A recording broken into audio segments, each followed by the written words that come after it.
matter.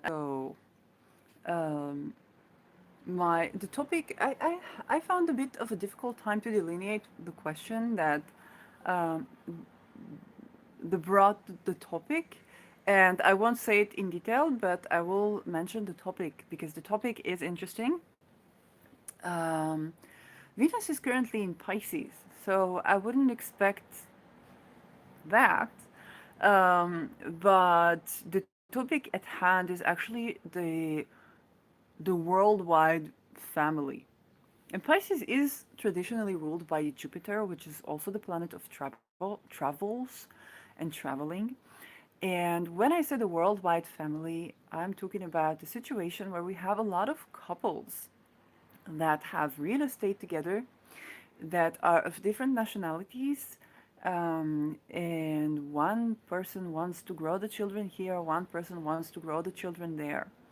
So I am an astrologer raising awareness for this topic. I am not a lawyer, a real estate agent, a counselor, or any of those things. Okay, so what I'm doing is raising the awareness of issues at hand so that you, my viewers, to whom it may concern, will turn to professional people who can give you good legal advice in your own field. Okay, and what concerns you. It's not my advice, it's me raising the question into awareness. And right now we have a lot of political changes going around the world. And people are being displaced, economies are going up and down, people are relocating, thinking to relocate, thinking where to deposit money, even if they're not a business, even they're just private sector. People are thinking, what type of money should I have? What type of assets should I have? What should I invest in? And where shall I build a house? Or where should I invest? Or maybe I can buy two apartments here or three apartments here in the price of one apartment there. Um, and all the many questions that come about. Okay, or maybe I want to move to another country and not pay taxes in the previous country, or something happened in my country and I want to move to another place, or there's this other place that I've been living in for years and now I want to make it a home. So all of these questions together pop up. And I guess, when Venus was in Capricorn, I said this is Venus Capricorn, but she's no longer in Capricorn for a while. Mercury still is in the shade period in Capricorn. For me, it's the ruler of the seventh and fourth, and so I do get viewers with questions about real estate, about moving in, and having a partner to do with these questions. Um, so, this is why I would talk about that. Um, and there's the global aspect of a family. A family used to be a local thing. Okay, if you know the song Buy Dirt, you buy a couple of acres, you find the one you love, and then you grow children in a place where they can go out and play, and there is a channel of the Malamutes, Life with Malamutes, and you see them going in their own land, and the child walking the dogs, and kind of this the good life. Um, But that's not the only concept of a family. In many cases, we have people coming from very different countries. Okay, even if you go on YouTube Shorts, one of my favorite shorts is a video by where a couple where the guy is German and the girl is Vietnamese, and the many things they tackle as a couple together. So one time she put ice in the beer, and there was this guy holding the rice cooker that was like a legendary. He was holding the rice cooker, and she was apologizing for the German public for putting ice in the beer. So the rice cooker was hostage, and those kind of saucy things that happen with international couples. Okay, for me, one of the times that I began to ask how and not only why, I was in a connection with a person who was German, and I come from Israel. Israel is always asked why. Why do you say that? What do you mean? What's underneath? Okay, and German, they don't ask why, they ask how do you behave, how do you think, what is your disposition as you conceive this idea. And it was a source for tremendous conflict. And I learned how to ask how and not only why something is happening. Okay, um, and that was a breakthrough in my life. Okay, not why are things happening to me, but how do I live the life that I do want to live. Okay, so this is the great part of being a more global family. Jupiter itself, traditionally, that's ruling Pisces and ruling Sagittarius, and is always all ruling in the spouse for many people. They are, if you ask for the Hellenistic astrologies, they will tell you, well, the ruler of the seventh. But if you ask for Indian astrologers, you'll say Jupiter is the husband, it's the semen. Okay, so the seed, the insemination, is also about fertility, um, and that aspect of Jupiter is also the philosopher and is also the traveler.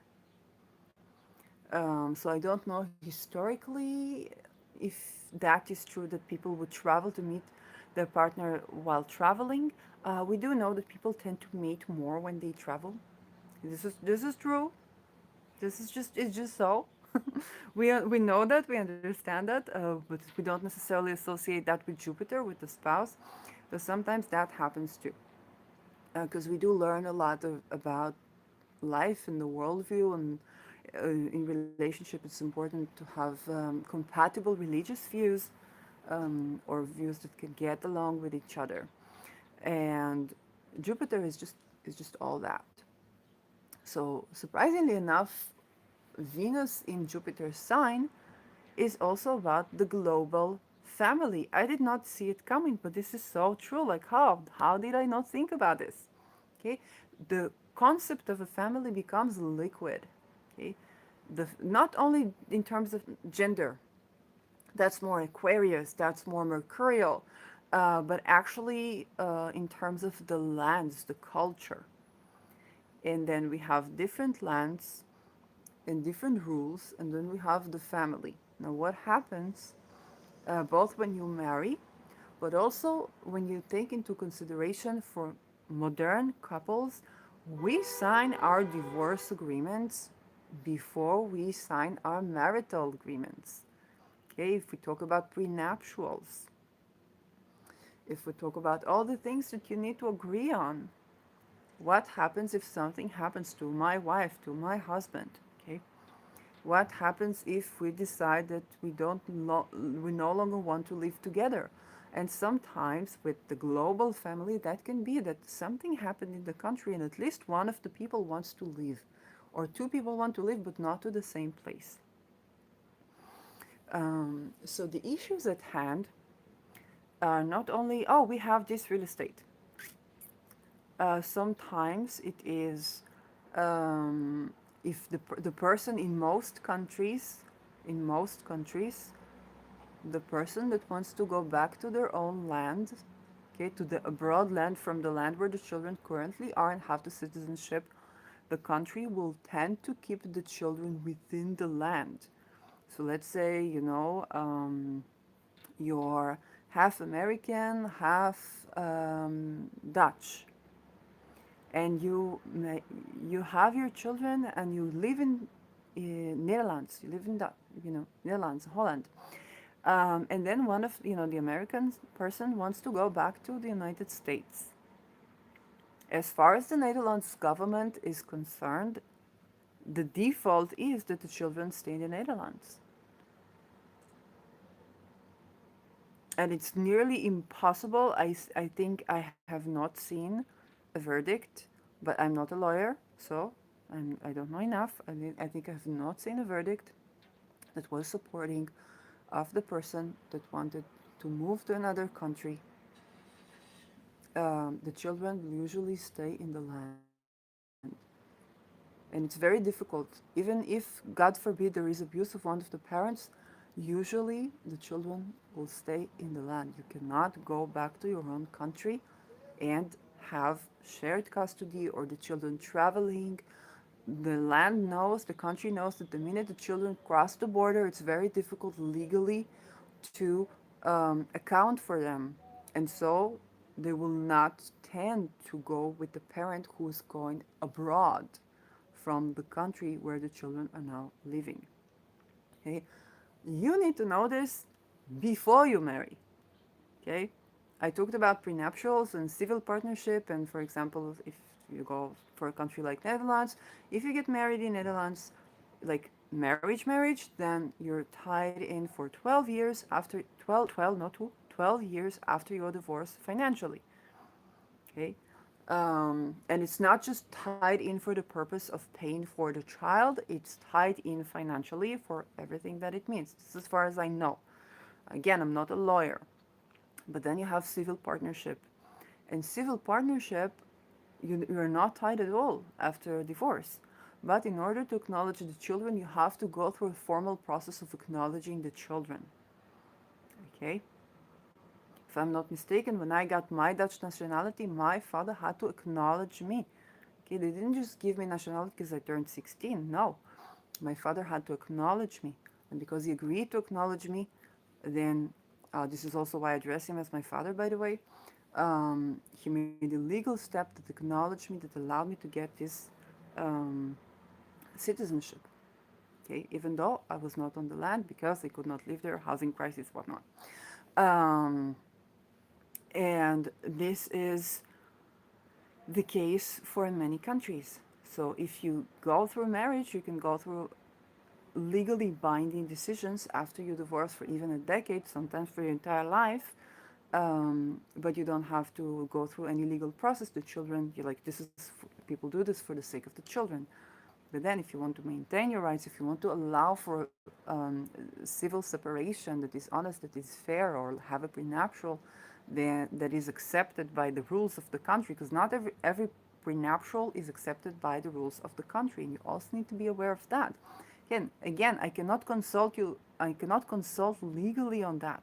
You would need to turn to a lawyer of both countries, and you would need people that can. I don't even know who to recommend, but I'm raising the question because it is coming up right now in these political times, um, more so than it did in previous years. So there are a lot of things that we think about, that we can enjoy when globally mating. And I do think that the part of why Jupiter is both the traveler, the philosopher, and the father is because when you are well traveled, then you become a better person. Not everybody, depending on how you travel and what you do when you travel, but you know the world better. And you can see more points of view and you're less rigid, hopefully.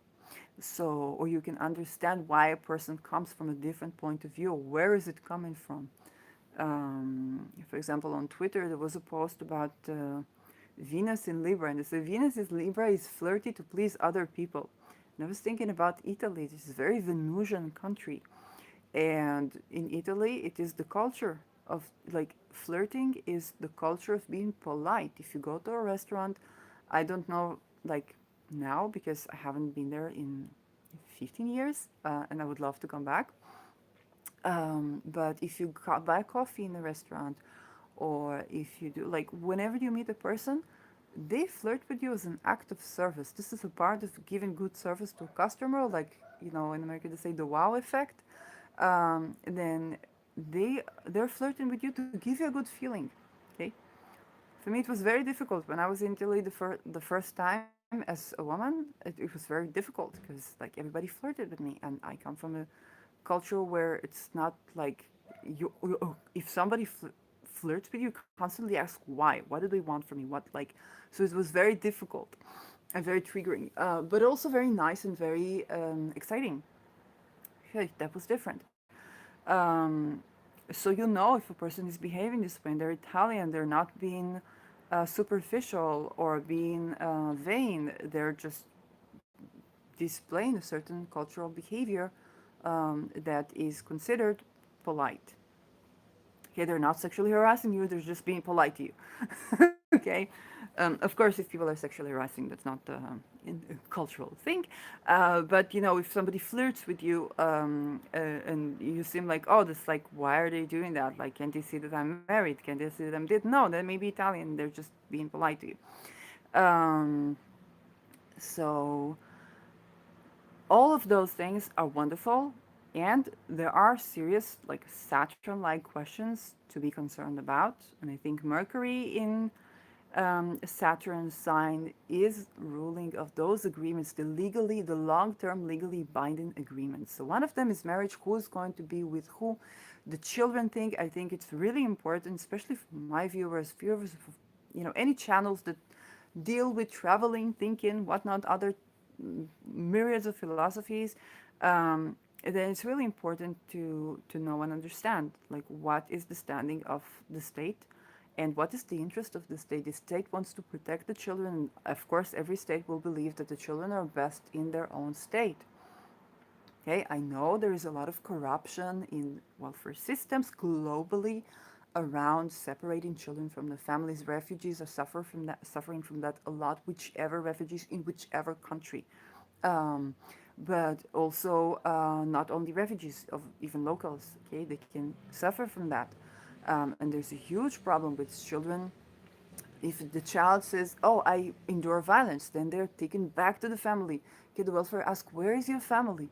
Where is your family?" When I was in between houses, the welfare like, "Where is your family? What about your family? Come on! If I had a family, then I wouldn't be here." But if the child actually does not complain, nothing happens, and then there's something, some crisis, maybe the parent needs help, doing cleaning or whatnot, then the child can be taken from the parent by force, and they're not being put in better families. Okay, there are testimonials of children who went through that, and that's like one of the most devastating things ever. Um, and this happens. That, and there is a rationale for a country to believe that the children are better off within the borders of this country and not outside of it. Okay, if I'm Netherlands and you're taking some children to America, there is little I can do as Netherlands in America to secure these children if somebody takes them to human trafficking. Okay, is everything that should be done is done so that these children will not suffer from the same problem locally? I don't know. But this is also the interest of the country, which is not irrational. And that's something to consider. Something very difficult. It's like a lot of people um, say, well, I'm better off living here, and then something changes. Some political, and right now, for example, in the United States, people started to talk about, like, you would hear voices of anti-Semitism, and in places that you like, what's a black person to be anti-Semitic towards, like, Jews? Like, what, like, how? Or anti LGBTQ. Okay, if it's same-sex couple, like, you would hear suddenly these voices that are challenging things that you think, oh, we've achieved that. Or the change in abortion rules, the ability to have accessibility to abortion, again, to plan pregnancy, or to plan family, to plan your family, or being child free. And that can change, they can really alter the decision to be or not to be in a certain country. A lot of people buy real estate in Dubai, but in Dubai, if you get pregnant and by chance and you're not married to the person you had sex with, you go to jail. Okay? These are the rules. These are the rules of the country. And there's nothing, let's say you're American, there's nothing the American embassy can do for you when you are already there. There's very little that they can do. And this is something, you know, that, hey, like, you need to know. And the second part of the global family is, of course, wealth. Venus is also about wealth. It's also about value, what we hold as dear. Okay, Venus in Pisces is the value of art, but Venus in Pisces, being Jupiter ruled, is also the value of the culture of the country. So you might want to invest in real estate based on the value of the culture of the country. You might say, this is a country, if I have a chance to buy a house here, then the way they treat artists, women, I don't know, queer people, whatnot, the way they treat women, the way they treat the artistic people, the way they treat marginalized societies, okay? The way, oh, do they have spiritual freedom in this country? Because Jupiter is about both freedom and religion. So in Pisces, the ability to merge with people. You might want to live next to the ocean, okay? Now in Venus in Pisces, you might want to live next to the ocean. Um, and then there is, you know, the the question of, should I move here? Should I move there? You need to be politically informed of the rules of the country that you think to buy real estate. Because if somebody tells you, okay, you can buy real estate for investment in here, and it sounds like a good deal, but you don't know the country. And I won't say no names, but there are countries known for having even more tricksters than other countries. And if you get in there and you don't have a lawyer that knows their craft, and it's very difficult to find one that knows their craft if you're not a local and you don't even speak the language and you don't know even the mannerisms of what would this person be like, um, it's very difficult. Some people say, "Oh, we'll sell, our property in the States and buy some property in, whichever country, because we don't want to pay property tax because we don't want to be tied in with all the taxes in our country." And okay, but it may be the case that the country that you're moving into does not hold your rights so much. Um, and those things are both tricky to learn, like to get the information. Modernly, Pisces is also ruled by Neptune. And you can ignore this and say, I only use traditional rulers as much as the Neptune is about deception, illusion, missing things, the spiritual facet of thing and oneness. Okay? Neptune does not see my house, your house. Yeah? It does not. Neptune does not see, um, my interests, your interests. Neptune, you're one. Conflicting things, and there's a lot of good things about that because um, Neptunian, for example, esoterically, Jesus is connected with Neptune and with the age of Pisces. And the idea that Jesus already died on the cross. You don't need to work hard to be to go to heaven. You can just believe in Jesus and accept him as your Lord and Savior, and you'll go to heaven.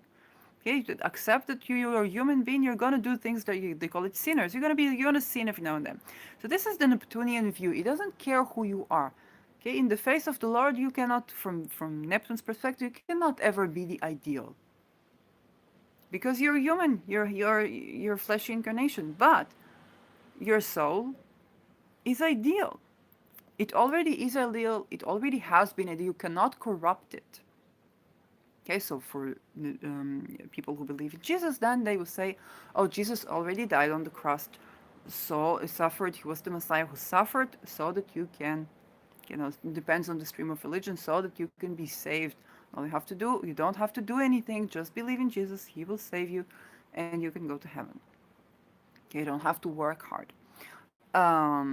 It doesn't mean that you don't have work to do in this life. It's just like, well, this is an accessibility. Jesus made it accessible for you to go to heaven, even though you are sinning or having jealousy or having this or having that. This is a very Neptunian view. It's very tricky to understand um, because, on the one hand, you are surrendering in the face of the great divine. Think about the fish in the sea. How do fishes run themselves in the sea, in the great ocean? And on the other hand, um, you like the issue of power. Like, you're powerless But you also don't really have to do anything to manifest. Neptune does it for you. Okay. I discovered that when I do honor certain frequencies of Neptune, I do get knowledge and information about these frequencies. Okay, and I talked about when I did the painting of Neptune, um, I asked I asked for the people who are missing. Okay, that's something Neptune rules, missing, or trying to leak information that is in favor of humanity, like spies or like the WikiLeaks or whatnot, that Neptune will support these people. Neptune will support those children that are missing, and so on and so forth. Um, so the next thing I went on the bus and there was reclame, this was advertisement around a campaign that searches for information on missing people, and that was so like it was so out of political context. It was not people who were taken hostage or nothing. It was so out of the context of the political arena in Israel in general that was like, oh my gosh, like whoa, you know. And this is, there's a way to work with Neptune. There's a way to call in certain frequencies. It's not just like, oh, you surrender and no, there is something to be done there. So on a real estate level, then it's good to think about um, the whole list, the whole of the thing. It's not just how much the property costs there or how much you enjoy to live there, because sometimes you can enjoy to live. You can have a great time in Dubai. It still doesn't change the fact that if you get pregnant in Dubai and you're not married to the person you got pregnant to, you go to jail. You can have a great time in Dubai. Okay? It also doesn't change the fact that, how was the building constructed, by who, were they well fed, were they well treated? Um, and that's something you need to pay attention to. So it's important to see, oh, how do I feel when I'm in the country? But it's also important to understand what are the legal consequences of being in this country and of having real estate in this country. And how does that connect to marriage? Because for when you are married, people check where is, also for tax purposes, where is the center of your life? Of course, if you have a real estate in a foreign country, even if you don't live there anymore, do you have property there, it's written on your name, then this means this is the center of your life. If you, let's say, live in rent in the United States, and you live your whole life renting in the United States, but you have a property on your name in Budapest, and you come to visit every once in a while, you come for business meeting, who knows?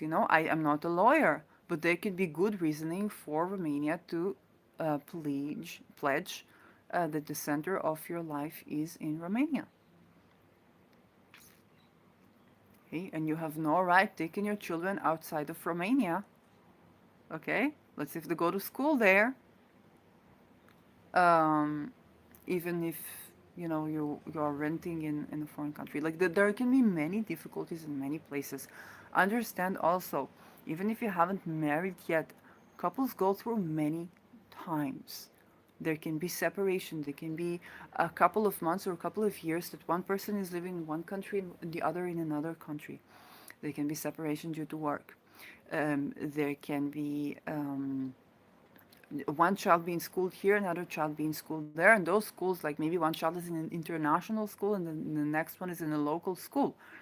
What does that mean in terms of the legality of the children, of what happens? Okay. It may or may not have implications, legal implications, according to the country you live in.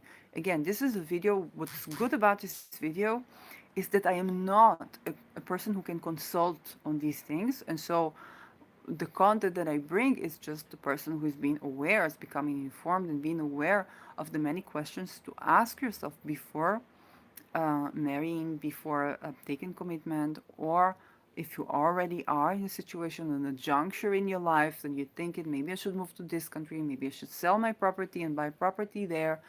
Um, Maybe this is joint property. Maybe I should stop living or stop paying taxes to this country, stop being obligated. There are many things to look at, and you can't ignore the political. Even if you don't like politics, the rules affect you.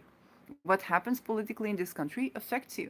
In Israel right now, we have a difficulty where, one member of the Knesset had certain issues, certain disputes with the taxes.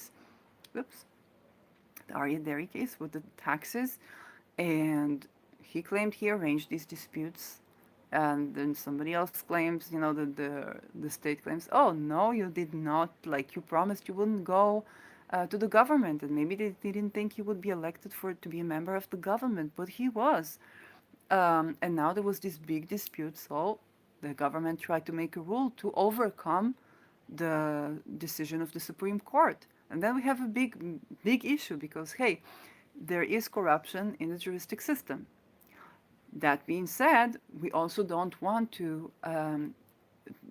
ravish democracy and ravish the separation between the authorities. So the juristic system say, oh, you're erasing democracy, you're giving too much power to the government. The government says you're erasing democracy, you're giving too much power to the juristic system and not enough power for the government. You, the juristic system, who is not politically elected, will not choose for us who are our elected representatives of the Knesset and the government. Because if you're in the government, then you're elected to be a member of the government. Um, so it's a lot more intricate politically. That being said, the very fact that we have this fundamental discord between the fundamentals of the pillars of democracy gets already a lot of investors out because they're scared. So they're withdrawing cash, and there's the fear that the economy will be affected badly simply because there's a rumor of something going weird in this country. Okay, so you can't ignore that. If you're thinking to invest in a certain country, um, it requires more research. It requires you to understand that the fact that you're enjoying to spend some good time with your friends and your children are happy at school is not enough a reason to buy a property in a given country that is not your nature born country, that you don't, and even if it is the country you were born in. Okay, I've been half Israeli, half Dutch my entire life. Only in the past 2 years did I learn about certain things to do with taxes. As I was doing my taxes, I realized that if I married a person here, a man, a woman, it doesn't matter. The person of us who makes the more money have the entire property of our household, even if we live separately, reported on their name in the face of taxation. It doesn't matter what prenuptial we sign. So this ties people to be financially violent situation, because I consider the forced unionization of or merging of people. Think about mergers and acquisitions. This is forced mergers and acquisitions. I consider this to be inherently financially violent, and to put two people that do not desire to be financially violent towards themselves or each other in a situation that the person who makes the most money is the person who owns everything in the name of the taxes. Um, I did not know that until I was accidentally doing my taxes, and I agree. Somebody asked me to be like a study case, and I agreed. And as they were teaching the students how to do taxation, then they were looking at my report, and I was looking at the small lines, and I was like, "Oh, what's this? Oh, what's this?" You know. Um, I did not know the things that I know about Netherlands. Like now I know um, how the situation there can be even worse if you tied for 12 years after your divorce. Then that's like a big reality check. for our Jupiterian dreams, because Venus in Pisces, Jupiter ruled, even Neptune ruled, wants to blend, wants to merge. It's the most romantic of all signs. It's the most romantic and the most erotically entangled. Okay, Neptune is erotic and as erotic as can be. It's the oneness. It's merging. It's not asexual. Okay, sexual on a spiritual level. There is great romanticization, and also there is great merit. The things you learn when you are with a partner who comes from a different culture, the things you learn when you travel somewhere where you're not used to be are amazing. It's, you know, it's not for nothing that Neptune can also be about psychedelics because, um, or Jupiter as the ruler of Sag can also be about psychedelics because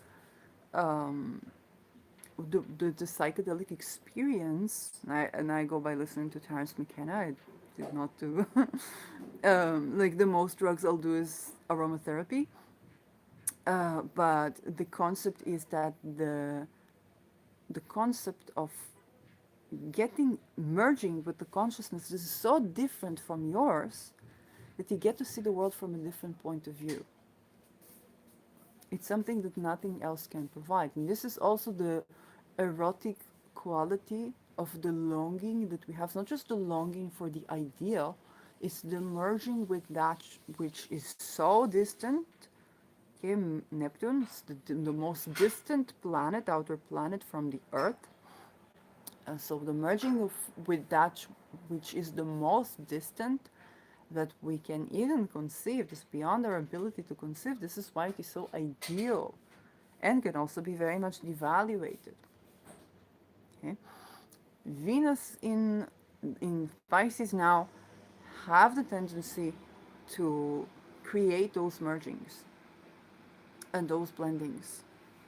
And Mercury in Saturn sign, Mercury is the sign of the agreements, okay, the prenuptial that you sign before you even sign, you know, whatever marital agreement that you sign in the municipality. Okay, you go first, you do a prenuptial with a lawyer. Um, all those Saturn themes. There are separate states. There are separate laws. You can merge all you want. If one of you is living in the country, the children stay in the country with the remaining parent. The country will take care of them better than, you know, which country that we don't know that's going to dictate the fate of the children. All these things.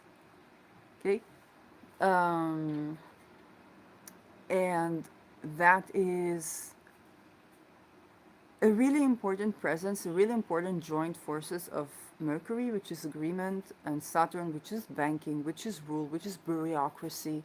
Okay, Mercury and Saturn sign banking rules, bureaucracy, um, dealings with the government, doing your taxes, finding how like things to do your taxes. I've been looking for international accountant all over the place, and it's like I have yet found like a person that can do the simple task of international accounting, which I think is going to change in the coming years.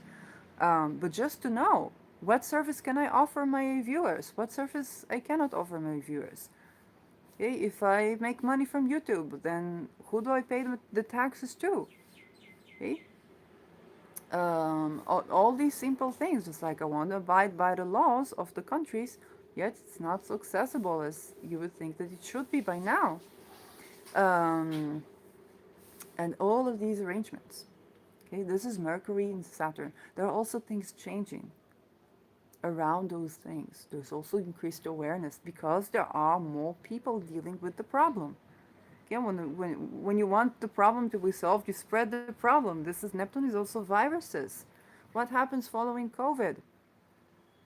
A lot of people had to travel to the country that was okay with what they wanted to do. So many people traveled to Chesky, to Sweden, because they were more light, and they could afford to be more light on their restrictions because, you know, if you go to Finland, for example, you stand 2 meters from the person in front of you waiting for the bus by default. Thank you. Okay, So you don't, there's like, what's the point of saying, oh, stand 2 meters? No, the default is you don't stand, you respect personal space. So you don't go closer than 2 meters when you're waiting for the bus. Either way, okay, the population is not so dense as in other countries. Either way, a lot of people had to travel there. For me, a lot of my choices and my decision, I was in between houses, and my decision was I must have a bigger place. I must be able to go to the garden. Okay, because if you're in a lockdown, and I've been in two isolations, like, how do you say it? I forgot how you say the word, and I hope we'll never have to remember. But I was in two like these, and in one of them my phone broke down. So I had my computer, and that's that. Yeah, I had to order food. I had to put it at the doorway. I couldn't throw my trash. I had to put it outside. Um, and I was living in a one room, my student apartment, 1 room apartment. And then I discovered that the space that I was okay with, and that I was thinking, well, if I was living in Netherlands, then anyway that would be the space of my living, even not as a student, or in New York, even worse. Um, then I began to understand that no, I had been okay with that for a while, but this is not okay to maintain. Like, I need space. I have an aquarium, 12 house, I need space to maintain a good mental state. Okay, if there is lockdown and I just go to the yard and I feed the cats and I tend to the plants, that I'm not feeling, alone or isolated, and I'm physically active, then I can maintain my health way better. Okay, if I had acres of land, then I could do jogging, I could do running, and I would not endanger anybody's health at all. Hello there, Swavna Sahu. That's a beautiful name. Where are you from? And this is also something that's touching real estate. It's the understanding of the importance of space. India, greetings. Do you live in big houses or in small houses in India? Mostly.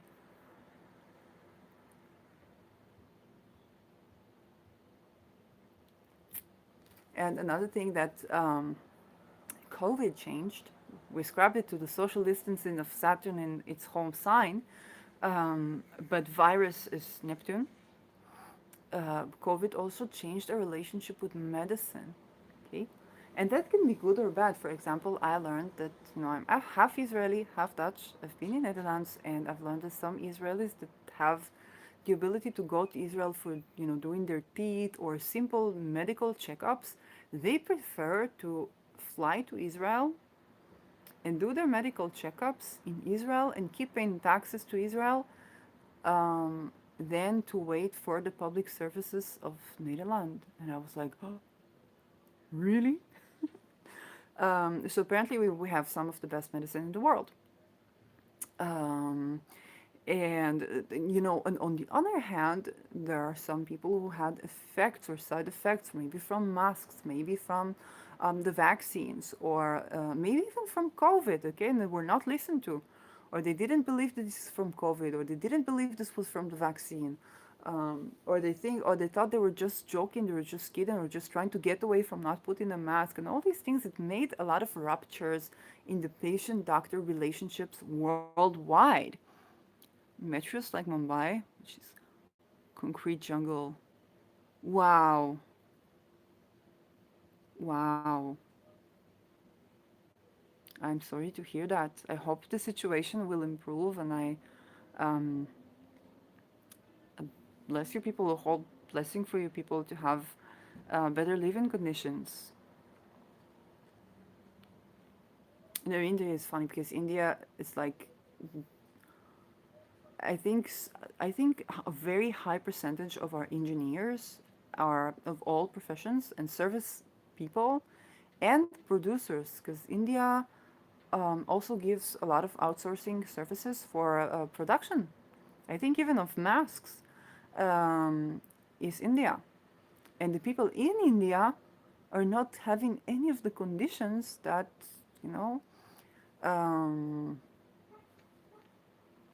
that respect human lives. You know, hygiene, sanitation, spatials, housing, and and you can't blame the people for not making good choices in life. It's like that is just not available. Larger scope. Oh, wow. For all companies? Oh, wow, this is new. You know? Could it be like your Pfizer or Moderna vaccine is made in India? Oh, wow. Yes, both Pfizer and Moderna. Oh, this is fascinating information. You know, and think about the places where these vaccines are being manufactured in. If the person who is an employee does not get to live in a place that they can maintain their hygiene, then over a billion people vaccinated. Yes.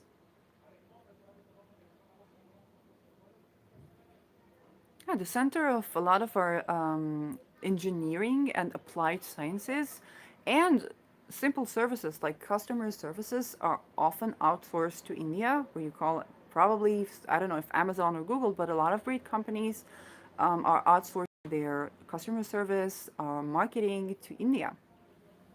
Um, so it's a supplier of many of our, you know, a lot of our economy and many of the produce that we consume and the services that we consume. And yet, the reality and living conditions within this country, not by the bad choices of its people, but just by what they can afford, is not anywhere near where it should be. So this is something I'm really looking into. I remember when I was thinking, I told this story, I was thinking to invest in gold. I say, oh, I think I have enough to buy a little bit, maybe even a little bit gold, maybe not, I don't know. And then the first video I saw when I was going to YouTube was about how gold is mined. And there was a place where they were mining it from the mountains, and the people were doing agriculture there. So they were worshiping the mountains. And I don't know enough about it, but I believe that having gold in the mountains and the water come from the mountains, so they're rich with minerals, and gold enriches the minerals. So a lot of the crops were ruined, and the sacredness of the place. Wow. Well, this is interesting. What do you predict to be the change when the dollar falls, or if the dollar falls? Um, yeah. I know that even in the United States, when you have employees that are Asian, they get paid less than Americans still, which I find to be very funny. I recently bought a foot massager by American Comfort, and it is made in China. And you could tell, like the first time I sat on the American Comfort armchair, I understood it immediately. I was like, oh, it was made in China. And it was so obvious that they were working by the meridians with this traditional Chinese medicine. So I knew there were some Chinese people involved with the product. And it's so, you know, it's such a fantastic product, and I love it so much. But then I think about it like, why can't we, you know, why can't we do that and have people well paid and appreciated for their contribution? Um, there's a tremendous problem with any of our produce. I was doing my paint about astrology videos, and I was looking at talents. Oh, when it happens,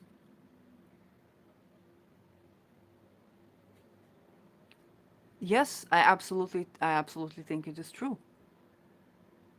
Like if you don't, yeah, if you don't go to the in Israel, we call this brichat mochot, okay, the escape of the great thinkers. And we also have it in IT that Even though IT industry is very developed in Israel, a lot of Israelis go outside, they go abroad so that they can be appreciated and compensated for their efforts. And then there is the startup sellout, okay, the kind of pitching where you start a company, you raise it to be profitable, and then you pitch it and then you sell it. So you're thinking about the money you'll make from selling your company rather than the money you'll make by running a business. And while it can be the jump start for having wealth and then doing something with that wealth, there is a problematic issue about not tending to that creation that we created and thinking of like, I'm going to create something and then I'm going to sell it to other people who run it. Um, that does damage. I think Elon Musk dealt with that in Twitter a lot. Like he did what every CEO does. Not CEO, every person who buys a company is firing so many of its employees right away. It's like a change of political culture in the organization, and many people get fired. Recently, in the bank that I work with, it's the Postal Bank.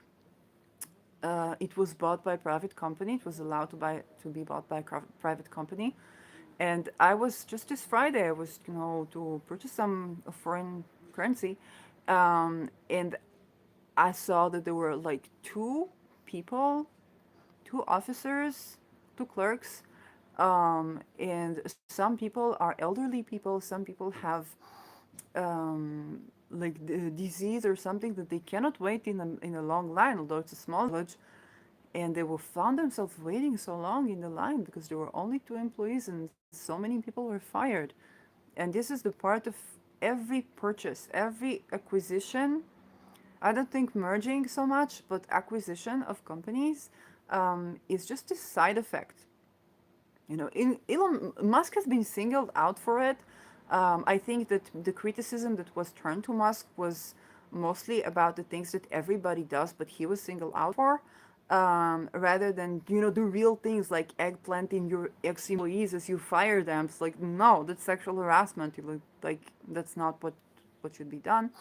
And the act against unionization, which I think Bezos was also like that was more fair. It's like we need to understand that unionization is a side effect of exploitation of labor. Like Twitter's employees did not unionize before Musk, if I'm not mistaken. And so then now he is trying to sell.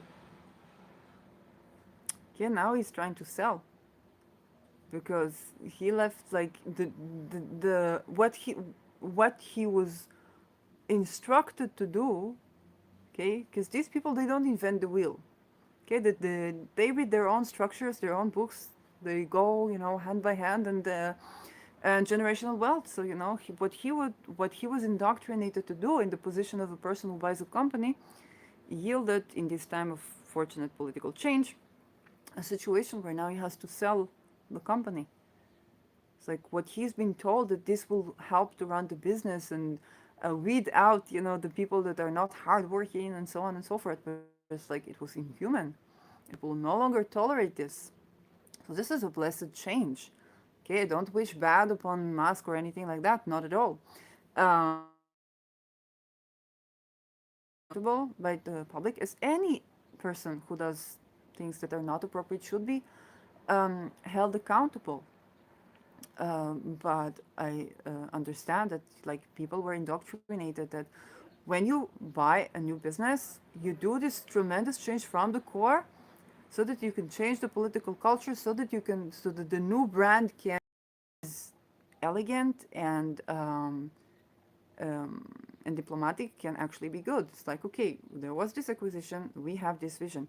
But the problem with startups is like you start a company, it becomes profitable, but then somebody else buys it, they're going to run their own changes on what's going on in the business, you're going to get the money, but the company is just going to shoot. It's just not going to be the profitable business that it was assigned to be, because the people running the company and their own culture and skill is just no longer active.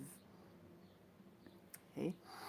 Um, so this is a problem with the startup sellout. Okay, um, that there's always going to be there. Just like in real estate, going back to our discussion, a lot of people are being promised that they will buy an asset. They'll take a loan to buy this asset, and the tenants will pay the rent.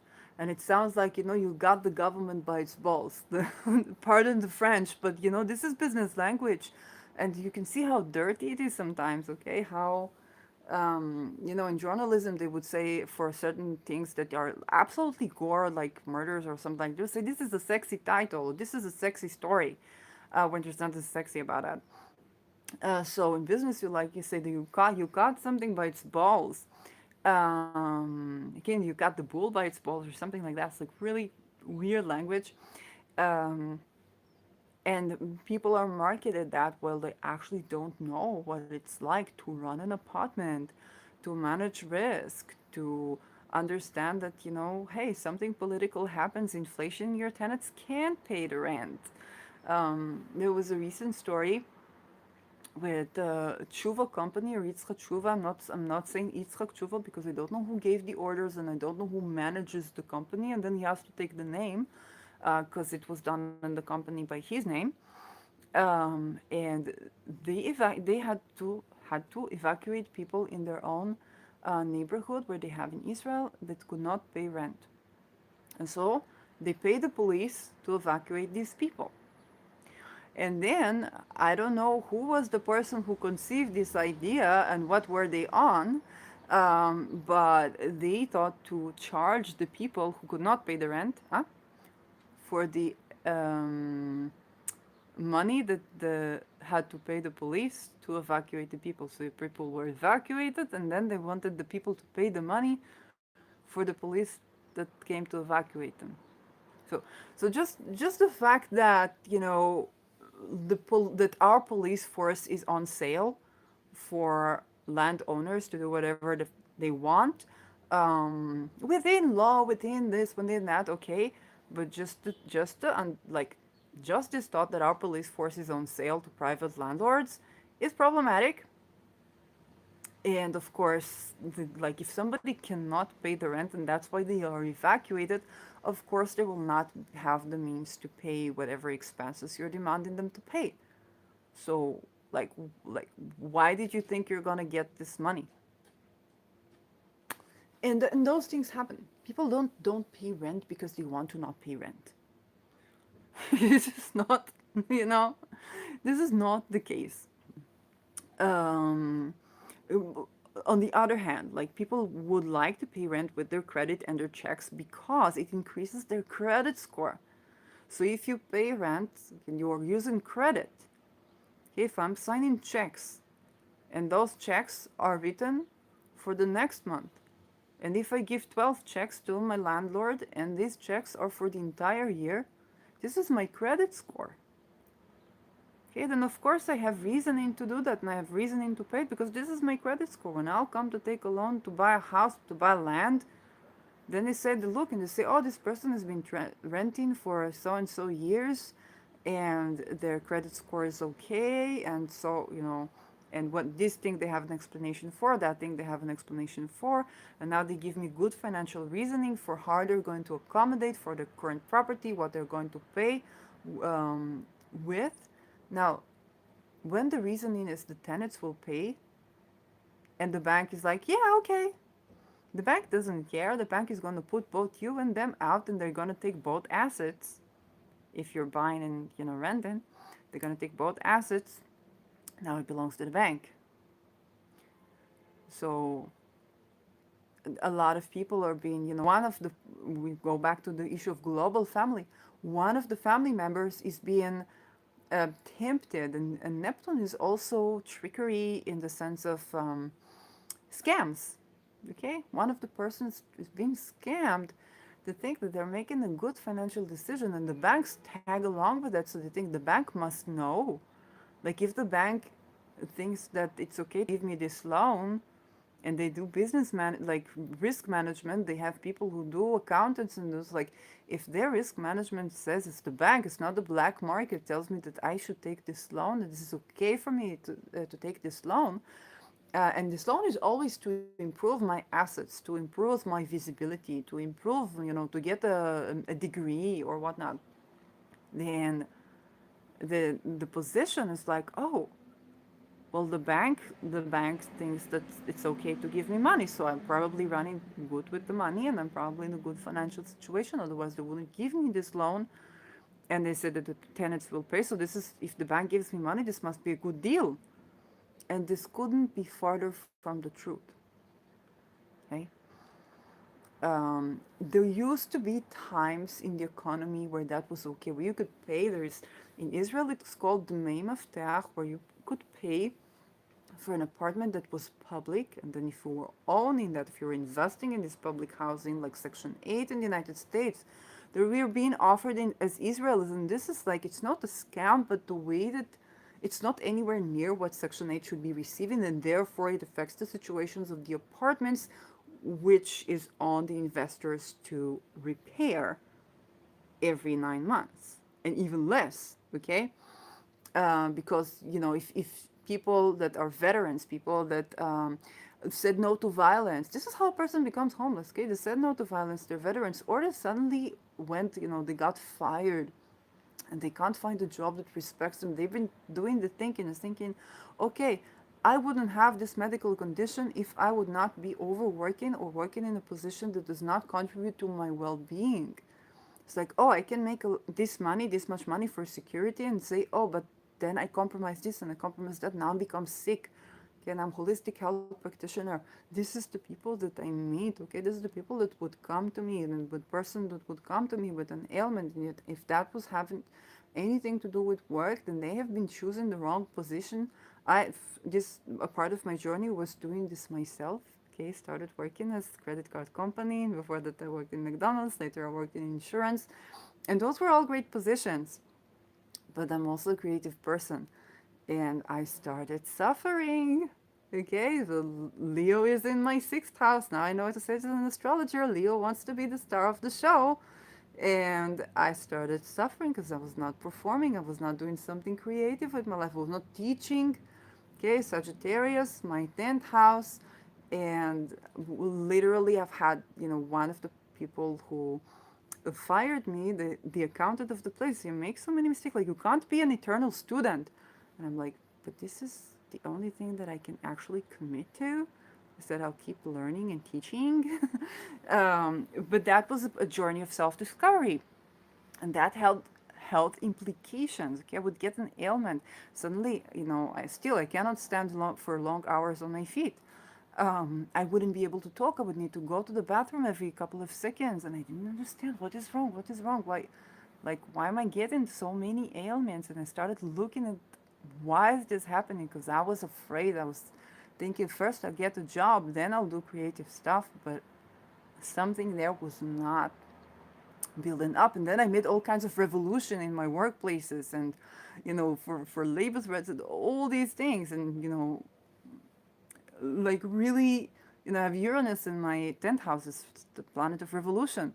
So I became like, not on purpose, but a lot of a troublemaker, and a lot of rebellious streak, but also in good fashion, optimistic fashion. Like, I would never, like, I would always think, like, if I ask for a raise from or ask to study something, okay, ask to study something. So what is in profit line? How much money do you need me to make you for it to be okay for you to give me funding for this course or funding for that, or go to study this? And they would say, oh, this person is not passionate about the job that they're doing right now. They're passionate about constantly learning and growing. So there are companies who see that as an asset, but if you're not in that place and you don't know to say that about yourself, then it's difficult to be in that place. You're not aiming there for the first place. You don't think it's possible. And then you become sick, okay? And that impairs. People become disappointed because they're like, you're so promising, but the role is small on you. And not because the role is small, because you're just not doing the right thing you're meant to do. Um, And so a lot of people are realizing that.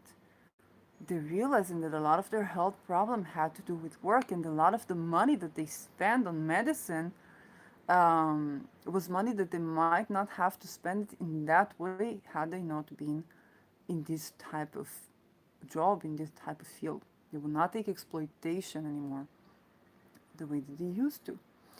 Um, so that is another thing coming up, and how are we affected when we come to invest in property? It's our tenants. Okay, this is our tenants. Um, And this is also something important. I think I've watched a video by Sorella Moore, and Sorel had bought properties. She bought, I think, 5 properties in cash. So she's definitely a person I listen to, because I do believe that property should be bought in cash, that land should be bought in cash, and we should not have to wait 20 years before we buy a first property, and we should not have to go into debt, or people should not be evacuated from their housing. I believe that that's basics. That's really basics of like having a safe, have a place to be, like to have a place to be that you're safe in, that's your home, that's cozy, is basic. And then if you renovate, if you make something special or artistic of it, then that is more. That is, um, your ability to do that. But have a place, safe place to be that's cozy, that's lovely, that's so basic, right? Unfortunately, so for so many people, not. And she was talking about one of her apartments where she had to tend to the place because, unfortunately, the tenants could not pay the rent. And they were dealing with addiction. And I have seen in my eyes, when I was in between houses, one of my roommates was dealing with substance abuse of, not substance abuse, addiction for, I think, cocaine. And I saw how strong she was, how disciplined she was, how she was so strong in her will to quit, and there was nobody helping. Nobody. She needed sugary water, like water with sugar, because her body would ventilate from the withdrawal symptoms, and people would not open the door of, like, people would not agree to open the door and just give her water during the night. It was like, again, I'm not blaming anybody in this situation, because they had their reasoning. She had obviously her fight for her life, but the fact that the accessibility to allow for a person to make and stick to the choices that are good for their well-being in life is an issue. And so this affects your tenants, because if your tenant becomes addicted or is dealing or is recovering from addiction and they have no support system, it's your property. Now, if you have 5 properties and it's happening with one property and you bought properties in cash to begin with, you can absorb that. But if you took a loan and granted the bank that the tenants will pay the rent, and the bank says okay, because they're like, they don't care, they got the property anyway. If you can pay, if you can't pay, like, why should not, like, they can give you a loan. The only time they might be more hesitant is where your credit score is bad, and then the loan is just more expensive. It's not like nobody will give you a loan to buy a property. Somebody will. It will be very expensive. Um, and so you can't really absorb, you can't really assess the risk. And so you can't prepare for the risk. So all these things are tied in with um, what we consider the global family, because that is one spouse thinks that, and then there's joint property, and then there's things to consider. And in whenever you have two, okay, partners, couple, whatnot, one person there will have a polarity within them. And I saw it best when I looked for mattresses. I was going to buy mattresses, and I was checking different mattresses, and I saw this trend to have division between the mattresses. In the same feng shui, we prefer one mattress, but, and I'm not a feng shui expert, just like something I remember from feng shui. And I asked the the vendor, and I said, well, is it that one person likes more hard mattress and the other more soft, and that's why it's done? He says, usually it is so. If you have one person, they like more hard mattress, the other would like more soft. So sometimes they go for a medium, but then nobody's completely satisfied, and the new trend is actually to separate the mattresses. Okay, so this one goes for mattresses, but it also goes for people. It also goes for how we deal with our finances. Victor from Victor Astrology is doing a retreat on relationships. I don't get no percentage from that, but hey, say you came from me, and maybe you know.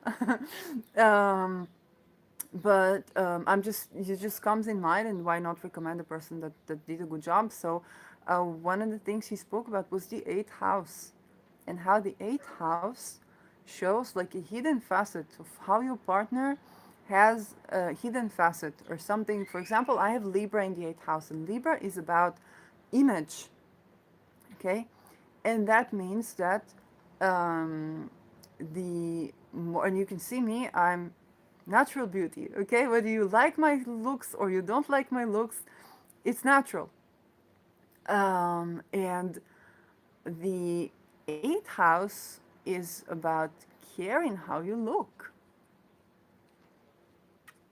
And so what I could run, like according to Victor's teaching, what I could run in a partnership is like, oh, the partner would care about how they look, about how they, what their image is, so much.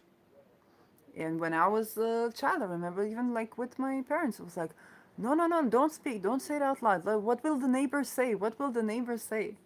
And I just found it so like I was resisting to it. I was like, come on, like you be yourself. What we can't control what will other people say. Um, but I found that yeah, I do have Libra in my eighth house, and Libra cares about the image of something, about how something looks to the world. So for every partner, so this does mean that the people who I come in, partnership with, they will care about how things look more so than I do. Or if I pay more attention to how things look, they might not care so much for how things look. I think I was sharing an apartment with a person for 5 years, and there was a time in my life where I was enjoying buying my own clothes. Like I had the option to buy my own clothes so I could be creative, and I was caring so much for what I wear and so on and so forth. And they really like to like, which I was totally liking actually. They really like to like not pay attention. Like they would buy the clothes they like, but just like they would really like to go with their own style and not to have to wear any, image things. And I was the model UN at the time. So I had to wear suits in the beginning. I hated that. And then all of my shoppings began like, could I wear this for model UN? Could I wear this for model UN? And then I got like totally business attires. My entire wardrobe changed because of that. And then that other person was like the other way around. They did not like to wear anything formal. They had to present in conferences, nothing. And then when I was actually more relaxed, they started buying really good brands of clothing and they started looking really good, right? Caring about how they look like never before. Um, so you can see how that's something simple and how, but this is clothes, this is looks, okay? Think about money, how you handle money. And it will always be a bit of a polarity, even if you are the greatest couple and most competent, how you decide to spend money together. Um, the eighth house is mutual resources. And there would always be one person who's more to the polarity of, let's say, if you are more, you're investing more speculatively, you better bet your spouse is going to do more solid investment. If you're going for more solid investment, you better bet your spouse is going to start looking at those investments that they didn't consider before. Okay? All kinds of that stuff. Um, and you with awareness, then you can accept the polarity and then you can be more balanced. And this is also What I derive, and this is, how I interpret Victor's teaching in relation to this topic. If you pay attention to your eighth house and to each other's eighth house, and you understand the polarity play that's going on between you and your partner, and if it's about real estate, okay, so you would have, and I've seen couples make the decisions that I look at and say, how could a person be making this decision that it's so against their own political interest and their own well-being interest, and they're supposed to know that. How is it like that? And usually it was the spouse was on the other extreme polarity, okay, the tremendous fear to make this decision. Um, and then I was like, oh, this is the polarity thing. This is what's going on there. And whenever there is polarity, the antidote is to adopt a bit of the other side's polarity. Okay? If you do not pay attention, let's say if I did not pay attention at all to how I look, all the other person would care about how they look, how they look, how they look, how they look, and I would get annoyed and I would get pissed and we would argue. But if I started to pay a bit of attention to say, let's say I was on a diplomatic mission to promote a certain agenda and that I have, and I had to be approachable. So what would I wear? How would I look like? Okay, and just imagine that and say, well, where would I compromise this? Under what circumstances would I make that alteration, make the decision? This oftentimes has to do with something big. Okay, for example, the first time I did facial treatment in my life was during the financial crisis of 2008. I was getting the best jobs from my education level, and beyond way beyond, like I was given jobs way beyond the educational level that I had. I don't know why. I only recently discovered I seem to have the face of a CEO, which is privilege, and I was not aware of that, and that has contributed to the great impression, the first impression that I make on employees, on in people. They would always take me to meet with donors and whatnot. So I just have this privilege that I'm very grateful for. It would get me a lot of hatred and jealousy that I wouldn't understand why, because I didn't know this about myself, and I can play this card like in my favor. I can be the good CEO. I can be the good founder, and indeed, I have Aries in the second house, so the wealth and the skill that I have is to be the head of something, and I didn't. I It was totally.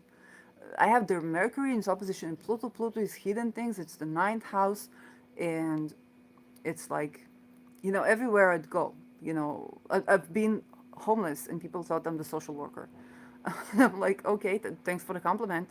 Um, so I could use that in benefit of advocating for marginalized society. I could use that in starting business models or adopting business models to accommodate for marginalized societies, because this is also entrepreneurship, it's being the head, so I can play this card in my favor. Um, and in 2008, I was getting the best jobs ever, but it was still not making ends meet with ease. And I was like, well, supporting one of my parents, and I was like, at that age, I was like, let's say I was a single mom. Like, why would I have to struggle to fund for me and my child if I'm working in the best positions? Insurance companies, high tech school companies, beauty industry, um, like having two, three jobs. Like, wow, like, what the heck? Like, it's one thing to study for your education to be a better person and to know the world, and this is it's a basic need that we all have to be thriving human beings. That being said, even your 7-Eleven um, cashier should be able to support for their family as a single parent like that. Otherwise, they're secretly unemployed. Okay, because they're not being paid enough, so they're working, but they're underpaid, and so you have a hidden employment. I had um, a doctor for economy at my university that he was teaching something very beautiful about this concept of the economy serving the people, and if people if people work but do not make enough to meet ends meet, this is hidden unemployment. It's not because they are high, it's not because they're quiet quitting. They can be very hardworking people, but if they are not making enough money, then we say they are not unemployed, but they're actually not a part of the economy. And so if they're not a part of the economy, then we don't get the data to tend to the economy, and then we cannot assess which economic theory is applicable for the circumstances as we get SQ data as to the success of this theory. Okay, if I do not count the people who are not making ends meet with their job as being unemployed, i.e., all the homeless people living or evacuated and living that have a full-time job but they do not have a home, they're unemployed. They work hard, but they're unemployed. And so when I tackle employment rates, if a person does not have a safe place to be after the day of work, they're unemployed. Okay? And these are your tenants. These are the people that everybody that sells you the theory that you'll just get a loan, even if you don't have money, you just get a loan and your tenants will pay the rents. These are the tenants. Okay? The bank will get the property anyway. And I speak to you as an investor. Yeah, I speak to you with the mindset of a CEO. I speak to you with the mindset of a person who runs things. I speak to you with the mindset of a person who's the head of the funds that your money is running through. It's like this type of, not that I am this person, okay? It's not me pretending to be someone else. It's just the mindset, okay? Die Haltung, the approach. Okay, I speak to you thinking, putting me in this place, okay? The place of the investor, and explaining to you why you're being scammed when you're being offered these deals that do not accommodate for the well-being of the people who give you, who pay your loans. And you know, Miss Sam, Mr. Sam, Mr. Who, whatnot, you are not running your loan through a fund. If you lose the money, you're in the street, your tenants are in the street. The only people not in the streets are the banks who take the property to resell it, to do whatever, to keep it without tenants so that they can create contraction in the market and then the prices go up. Okay, to keep houses without tenants. In Netherlands, there is an organization called Anti-Crack. And crack is not crack, but crack is basically the scouts, I think it's called, people who break into empty apartments and start living there illegally. So the anti-crack would give available apartments to people to stay in so that they can maintain the property, and this is also reducing the price of the insurance, because if you got nobody living in the living in your place, nobody will tell you if something is wrong. Okay, if there's something wrong with the installation or something happens, some accident, something needs repair, nobody will tell you. Then the whole house can, break down, and the insurance company feels a lot safer when somebody is in the place living there. Now if the person is living there, of course they're going to be interested for things to operate correctly. Okay? Even in my own place when I live in, we had the the faucet of the yard, it was leaking. Okay, so I was drawing Neptune on it, and just a couple of days afterwards, I saw my makler, yeah, makler in English, real estate agent, there himself fixing it. And he said, and he told me, listen, because he told me, don't turn to me, don't turn to me, turn to my son, don't turn to me. If you have problems, don't turn to me. I said, okay, I don't want to bother him about this because it's obviously been going for a while and they're obviously not been thinking to fix this. And that's how I saw it. So I wasn't planning to do like, I just didn't let him know because he asked me not to turn to him. And then he was fixing it. Apparently the landlord got a notification from the water, I don't know, municipality that there is a leaking. And so he came immediately to fix it and he said, please, If something like this happens, please let me know. Let me know. Let me know that I can fix it ahead of time. And so this we fixed this part of my working with Neptune. Okay, fixing the leak. Not only did we fix the leaking, but also we fixed our relationship. That now I can turn to the person. So don't turn to me. But he was there every week. Okay, so he was not being a bad person. He's a very kind person, treating the place wonderfully, and like I would recommend him to anybody coming living in to live in the village. But the thing is, it was maybe trying to get some work load off him and to delegate stuff. But he was there, and it created a funny situation. And now I can turn to him, and I know that I am encouraged to say, "Oh, if something gone wrong here, something gone wrong there," I can encourage to tell him to fix it. Now we both understand it's our joint interest that this apartment will be, and taken care of we and the landlord. Um, so this is also you as investor. Okay, you want the tenants to be there. Not only you want them to be there, if there's something wrong with the installation, with whatnot, you want them to be the first to call. You don't want them to be afraid to call you, right? And this can be done innocently. It can be done innocently. Um, but if your tenants are afraid that if they'll call you and you say, well, this is going on, or that is going on, or this is going on with the neighborhood, there is fear, okay?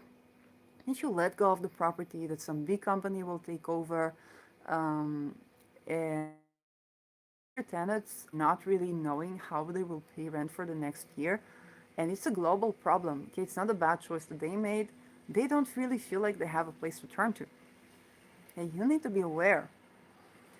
And if you are the person who is overly aware, okay, who is like, oh, I want my tenants to have, I don't know what, I need the rent to be paying.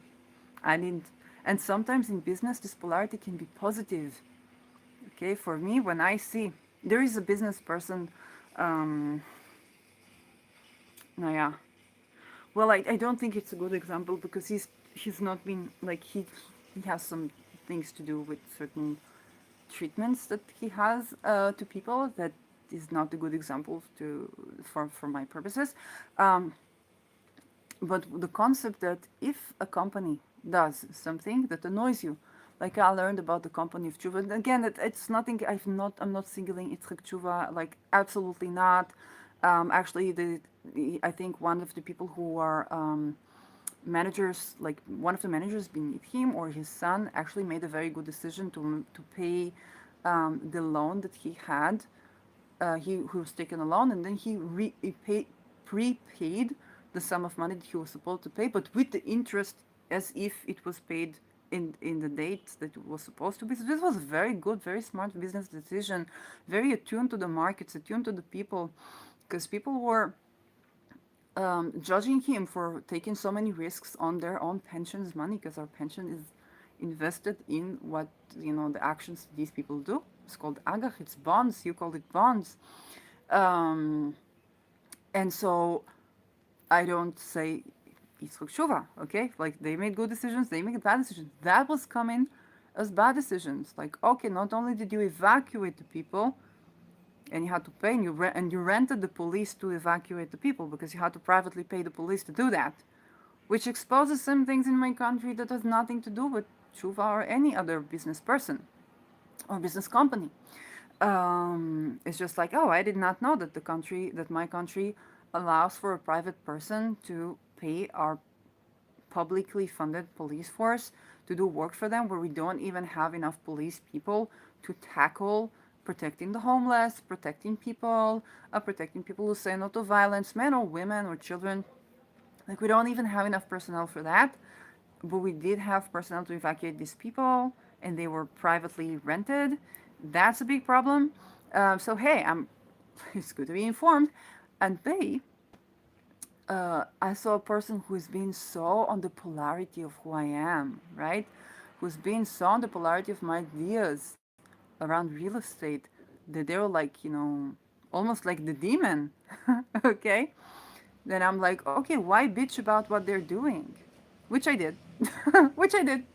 Okay, I did.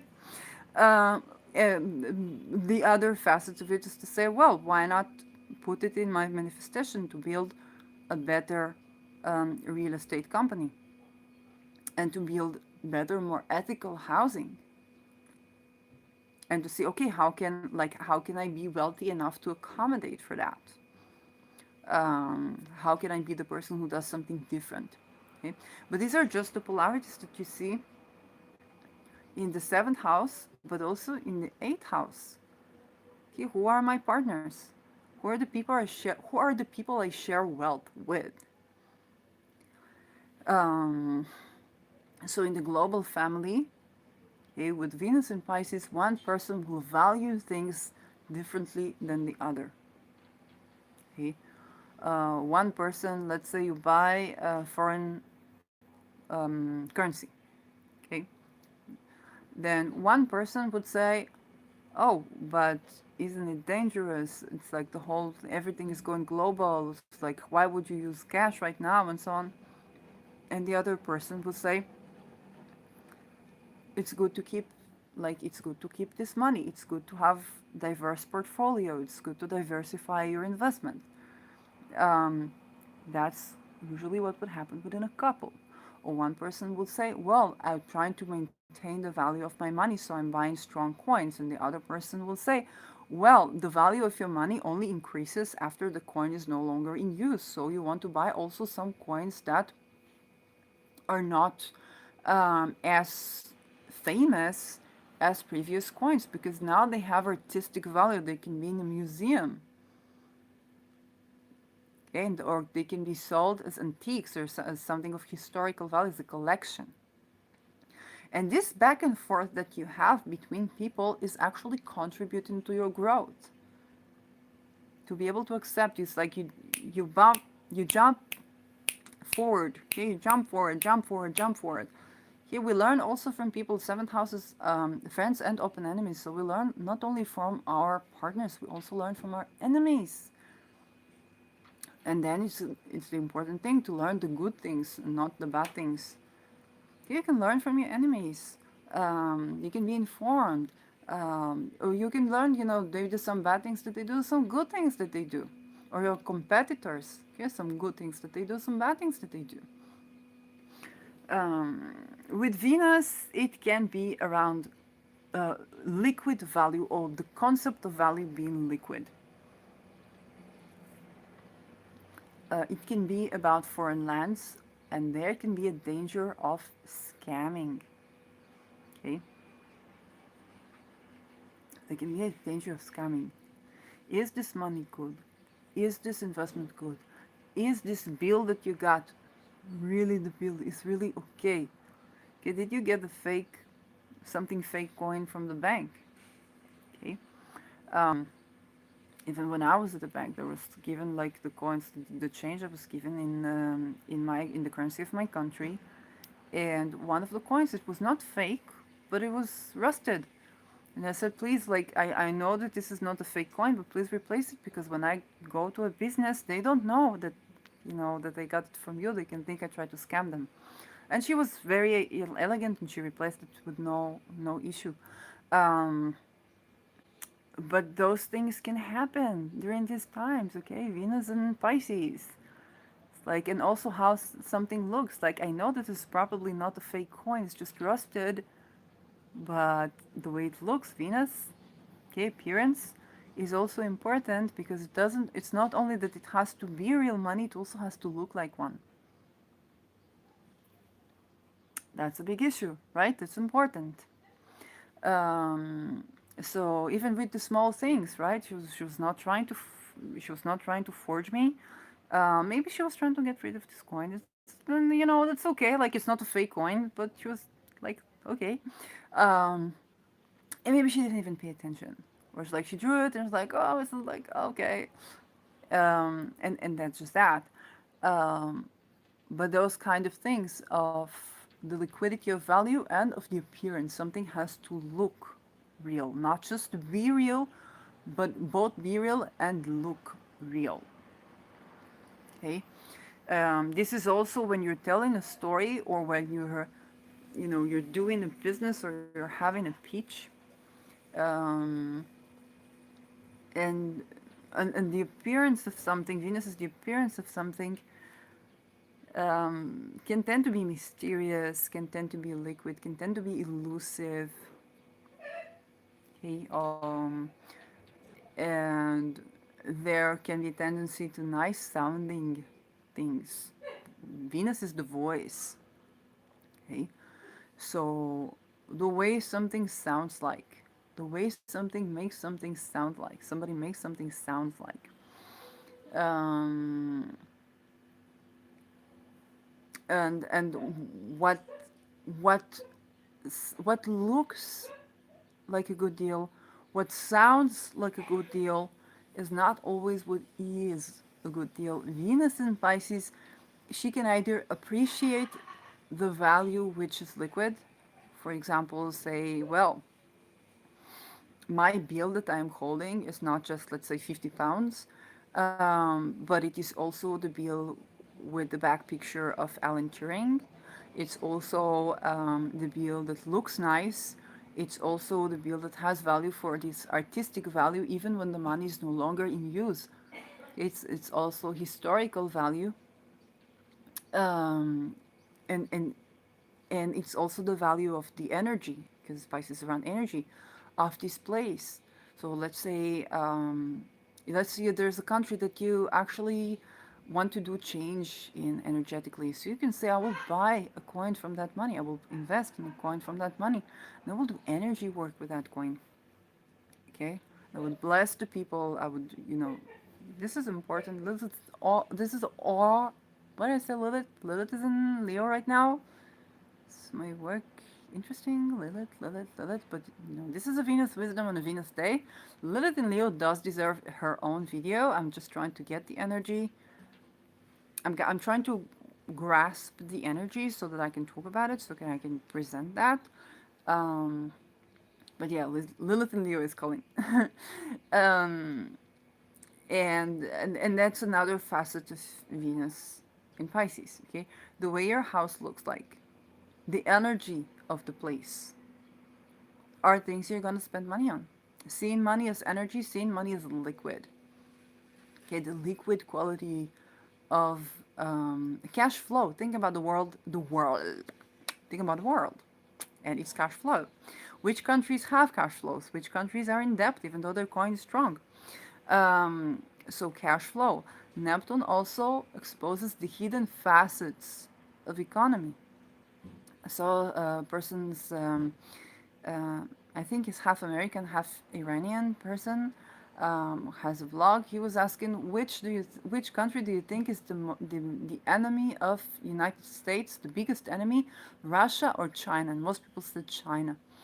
And then I thought, well, actually, it's Ukraine, because if you think of China, the people who made the electricity for the electric cars that were on hold for like a year, the China made, and that's Geely, that's Volvo, I think that's also Chevrolet and Cadillac. Um, then they were in Ukraine. And so the war started and all the produce stopped. So it's like, hey, if you think about it from a business point of view, say everything is made in China, okay, but if Ukraine makes the things that are made in China, then the person who's got the most financial power centralized within them is Ukraine, because they're making this stuff. If they're at war, the whole world cares about this because like they're making this stuff. There are many wars going on in many places. I presume, including Europe, that nobody gives about. Um, Talk about Syria, right? Um, but there are even less tended to conflicts that are as horrendous. Um, but then economy. And so Neptune, like, I didn't think about it until he asked this question. I was like, I didn't think about it. Neptune exposes those hidden facets, those missing things of the picture. Um, and that is the power of Neptune. You can be intuitively inclined to look here, intuitively inclined to look there, or Neptune can also create missing things, okay? For example, I saw a person on Twitter doing horror about she lost her purse and she was doing horror about that. And just from looking at it, I saw the ascendant was on the first degrees and it was like too early. And said it's too early to ask this question. The Lord of the First was in the seventh, so the place of the other. Maybe they have left, the moon was in the 12th, so they have left something with another person. And it seems like it's not like, and I said, well, okay, it's too early, but why is it too early? And then what came up was that that wallet was missing so that they can not spend the money. The wallet is safe, so they cannot invest now, not spend the money. They don't have enough. It's too early to ask it, so it's too early to find that wallet. Eventually, indeed, they found it. They left it in another place that they were, but it was too early to find that wallet because there was a reason that it was missing. Okay, if the wallet is missing, then you're not going to spend the money in it. And if the wallet is safe, that you're not going to spend the money in it. Okay, so both Mercury retrograde but also Neptune can make something go missing, and no matter how much you look for it, you will not find it until it is time. Okay, till it's good for you. And it can be to battle addiction, or there is missing information, it's waiting for this missing information to be exposed. So sometimes we're afraid of Mercury retrogrades, of the Neptune influence, but we also need to understand the inner working, the invisible work of the way these things can actually work for us and not against us. Yeah, there are losses. Neptune is also tremendous longing. Think about unrequited love. Okay, you can be incredibly passionate about someone, and then you get to know them more, and you can understand that, oh my God, like, the fact that they were not as much into you saved you from being in a codependent relationship, saved you from being in a person who's not the right person for you. Okay? Or in terms of business, this deal that fell through, that fell, you find out it was not the best deal anyway. Yeah, when I was in Netherlands, I was inclined to try and get my rights as a citizen, get public housing, get this, get that, and it seemed like everything worked against me. Like people were not appreciative of my talents and my like the desire to work in something that is healthy for me. And they were like, "Oh, you can't be a waitress, so you can't work. So like, no, go back to Israel," or something like that. And then the winter, like the following winter came, and gas prices were skyrocketing, and I realized that to live in the winter in Israel without heating, in some cases, is possible. To live in the Netherlands where they can be, so and so feet of snow without heating is life endangering. And this is something that, had I stayed in Netherlands, had I had accommodation, I might have frozen to like I might have frozen to death. I would get my rights, but I would not have money to pay for heating. And now they're reducing public housing both there and in Israel. So it's like, well, that fell through. That was not possible. But then there was a blessing in missing that opportunity. And I was angry because people said, okay, on the day I was supposed to meet with the municipality, the gemeente, to get my rights and to get my uitkering, which is like a little fund that you get when you're in between houses. On that day, I was sent on a plane back to Israel.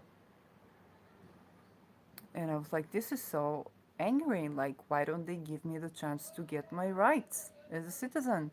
I'm not looking not to work. I'm looking to work so much that I will pay 50% tax, but do it in a way that is contributing to my well-being. I'm a holistic health practitioner. I'm a trained professional. Um, I can't be a waitress because I can't stand on my feet. And they return me back to like, how did I even come to be acknowledged by the welfare where I am? So, you know.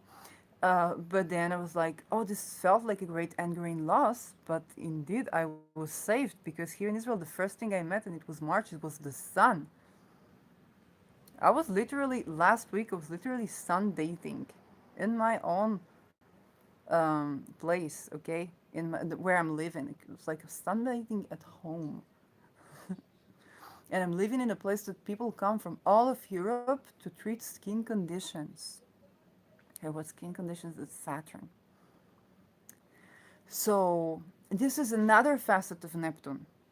Here's something falling through, something not working, Venus in Pisces, and then you find out, maybe even you're watching my video now, and you're beginning to realize and to get the information, and you're like, oh, I understand now that why did I lose this? I understand now the blessing of not having this. So Neptune can be the blessing of not having something, and Neptune can be also the spiritual experience of loss and grief. Like this is a part of, um, or Neptune can actually find missing things or communicate with that which is the hidden facet of something. Is the to liquidify your soul. Neptune can create cash flow. Like I talked about me buying the, for it was a Mercury day, and when Venus was in Pisces, and I bought myself the feet massager, and and that was like a significant amount that I took out, and literally the next day I bought a foreign currency.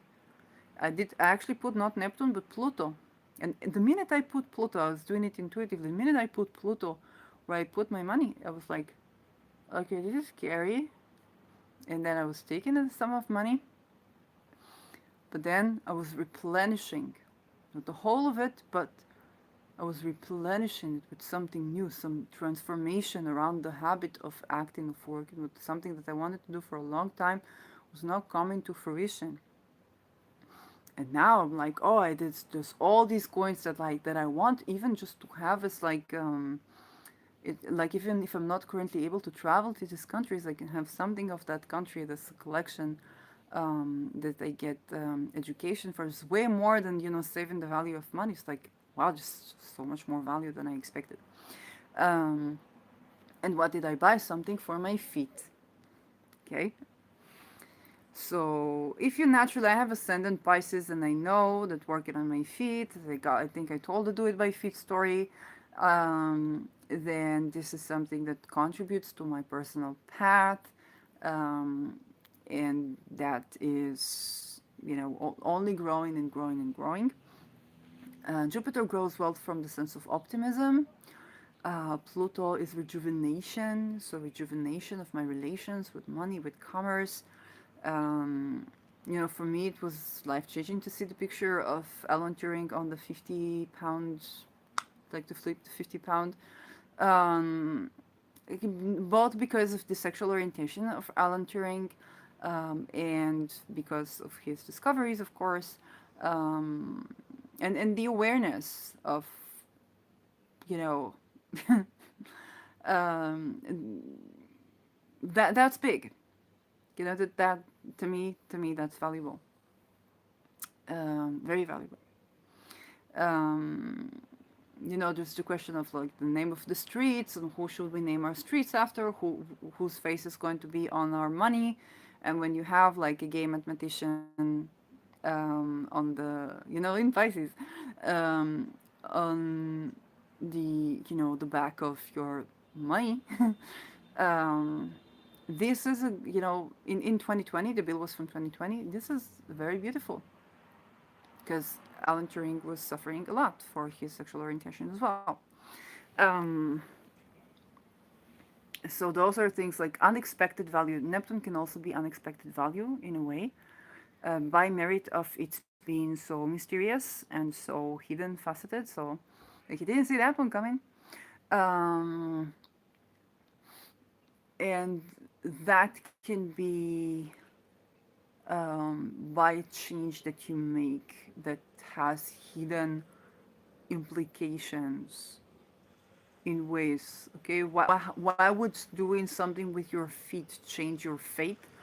Because of the meridians, because of Sedna deals a lot with the meridians. That's something I recently learned, and she's coming in June, she's coming to my Chiron. So I used to hear all these sadness stories, and I was like, oh, this is so scary. And then Victor did something about it being tied to um, modernization, if I'm not mistaken, and not only the fish and so on, but also technologizing things. Um, so that was something I didn't I didn't consider. And then I was reading about Sedna. I did a live video of research live with me. I did not find what I wanted about Sedna years in each sign, but then I ran into a book that talked about Sedna and the meridians. And I realized that when Sedna was on Algol and I was calling Algol and asking her to eclipse the frequencies that create, traumas and so on and so forth, I both got a real teaching about, hey, like what happens, like the recycling, the light and the shadow and the recycling of things and so on and so forth.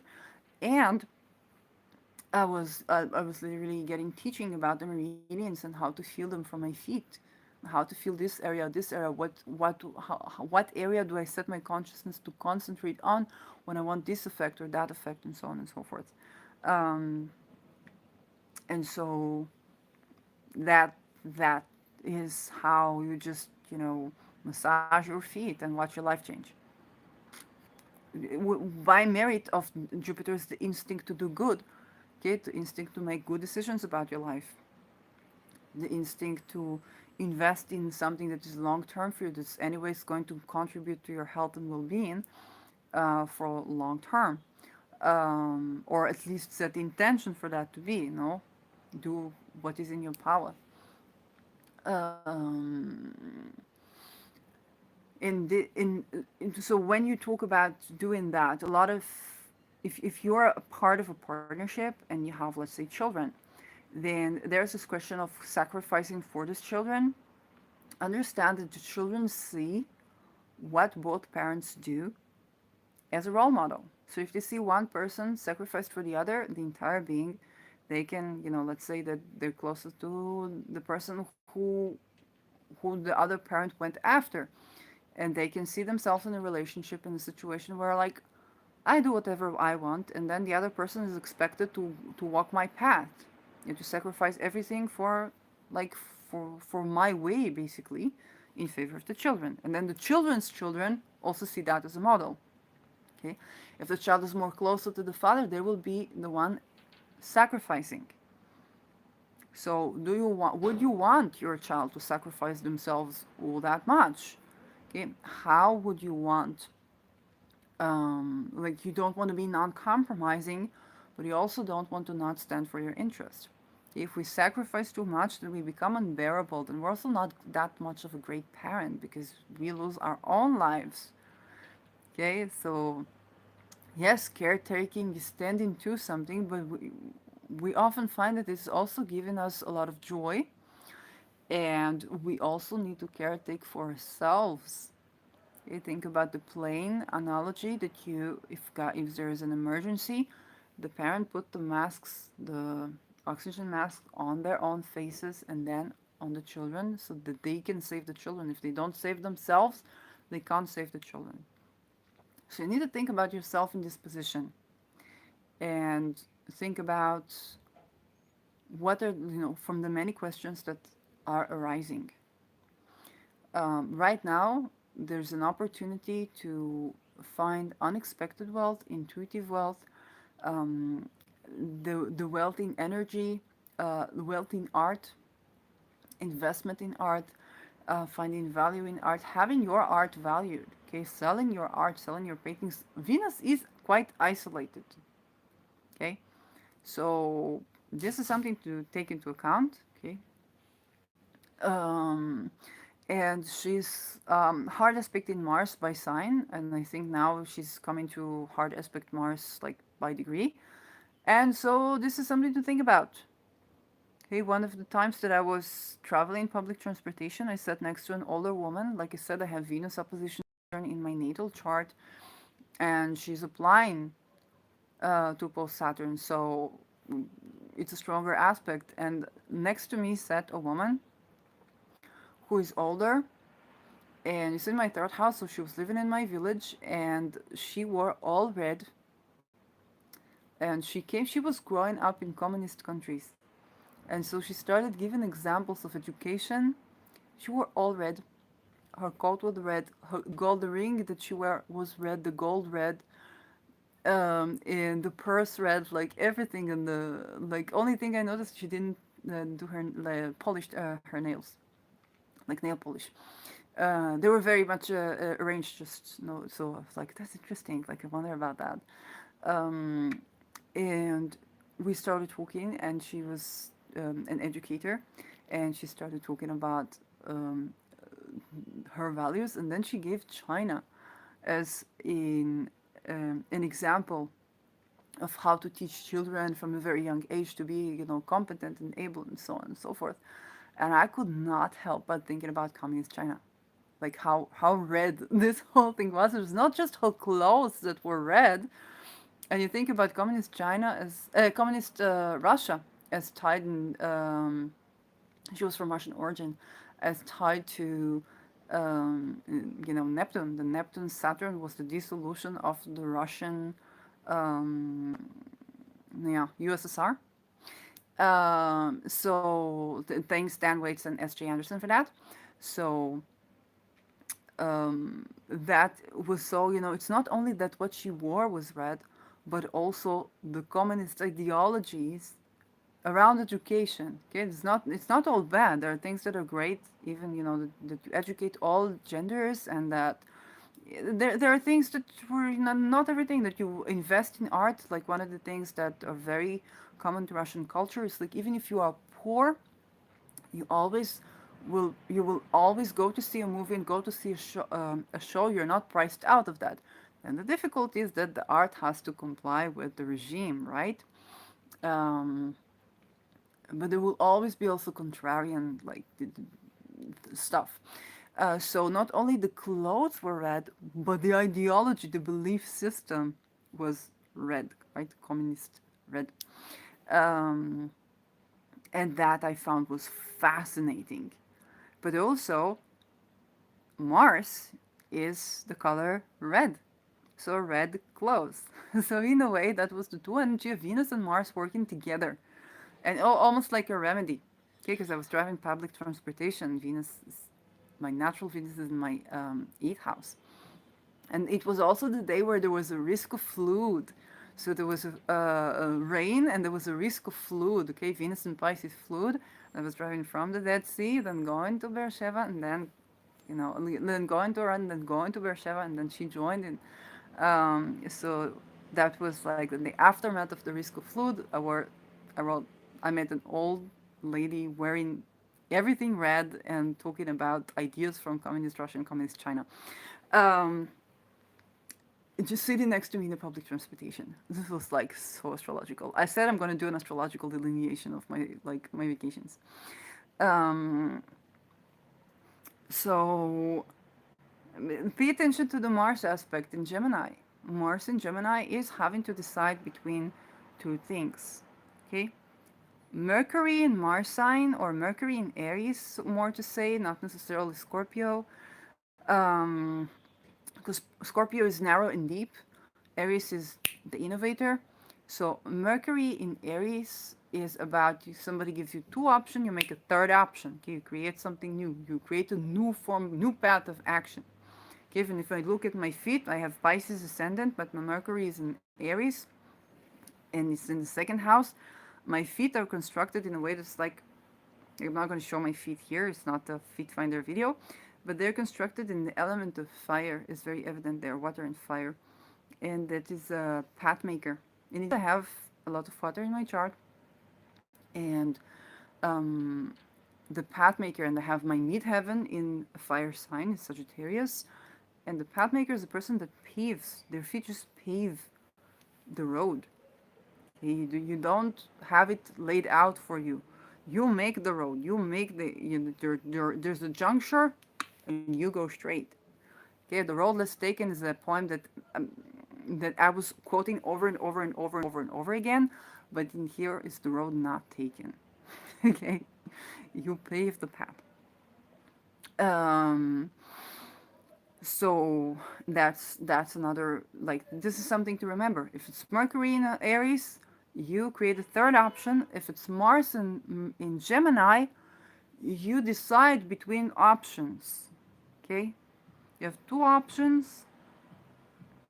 Depending, of course, probably what phase of Gemini, but you have two options, and Mars is severing. Mars is deciding. And it usually happens somewhere along the journey. Okay, you go in both ways, and then you make a decision. You do this or the other. Um, so, if you have two deals and one deal falls through, they can be with Venus and squaring Mars. We're approaching the full moon now. Venus squaring Mars. That can be a deal that is falling through. That you feel aggravated. But if it's Neptune ruled Venus, it's very likely to be in your favor. Okay, very likely to be in your favor. If you have two options to decide by, you say one option fell through, and you're like, oh, that option had an artistic value, had a mythic value, and it's like, no, it's not gonna happen. Mars has chosen the other option. Okay, this is what's happening in the full moon. Mars has chosen the other option. And there's a Venus there sitting like, but why? Why does it happen to me? Why did I lose this one? Because you better had not won this one. You better had not won this one. That's why. Okay? You're being saved. And it's like you're being saved by not having this thing that you want. Um, so there's a tension, or that there is going to be a funny combination. Okay, that the red color. Think about the red color. The lady wearing red and quoting the, the actually the things about communism that make it strong, that make it so powerful, is education. Children were educated about everything since they were very young. They learned to read at age 3. The kindergarten, it was a full-time job where you had to explain about each and every herb. So they learned even herbalism. And the kindergarten, the elementary teacher had to be like, they had to know all crafts. Okay, you had to learn how to play, you had to learn how to play a musical instrument, how to paint, how to be a herbalist or to be a doctor. And so you had to learn everything. Had to be a mathematician, everything, because you had to teach these children, and there was constantly, this was taken seriously. If you think about countries where they don't take the education of children so seriously, okay? There are good things and there are bad things. I know people who were indoctrinated from Russian families, they couldn't stand this like, strict education, this strict having to do everything. They're like, I can't stand that. But it's somewhere in between the lines, right? And there are places where the schools are just like, they're not teaching. And if you're going ahead of the class, if you want to study, if you're going ahead of the class, you're being demoted. You're not allowed to do this homework yet. You need to go with the class. You need to wait. You can't go. And if you're curious about things, you can't go and develop your own skill. You're not encouraged to do that. You're being discouraged and even threatened not to do that. So it was not that she was talking about the facets of communism that are bad and terrible and should be abolished, but actually the things that maybe our education system should adopt and should integrate, take, not to go to the other polarity completely, but definitely take more from the profession of a teacher, of an elementary school teacher, the accessibility, to make it accessible for children to study their favorite topics, and to have that for every child. Okay, and that was a strength of communism. Communism meant every child. It doesn't matter if you, what class, what family, what race. It doesn't matter. You do. Yes, this is also the big bias, because there's not accommodation for a lot of divergence. Everybody has to follow the rules, but what can be taken is the notion that we make education accessible for the entirety of society. Nobody is priced out of getting good education. Nobody, nobody, and you should know, nobody in, I don't know about China, but definitely in Russia, hardly anybody is priced out of going to a concert, Oh, to a show. Okay, the culture is heavily regulated. That being said, hardly anybody is priced out of consuming art. So when you talk learning, when you talk about, if you go back to Twitter posts like, who is the greatest enemy of the United States? The person who would make art most available for everyone. And I think, yeah, and when I was using my OkCupid days, I met a person who was from Syria, and I asked him, like, if you were the leader of Syria, what would you do? He said the first thing I would do is that I would make investment in the culture. There's very rich culture in Syria, so rich, so many streams of culture. It's Assyria, right? And I would make it so that everybody would watch culture and would watch our movies the way they watch American films. And I was stunned. No, I was stunned by how intelligent this was. Was a history teacher. He was refugee.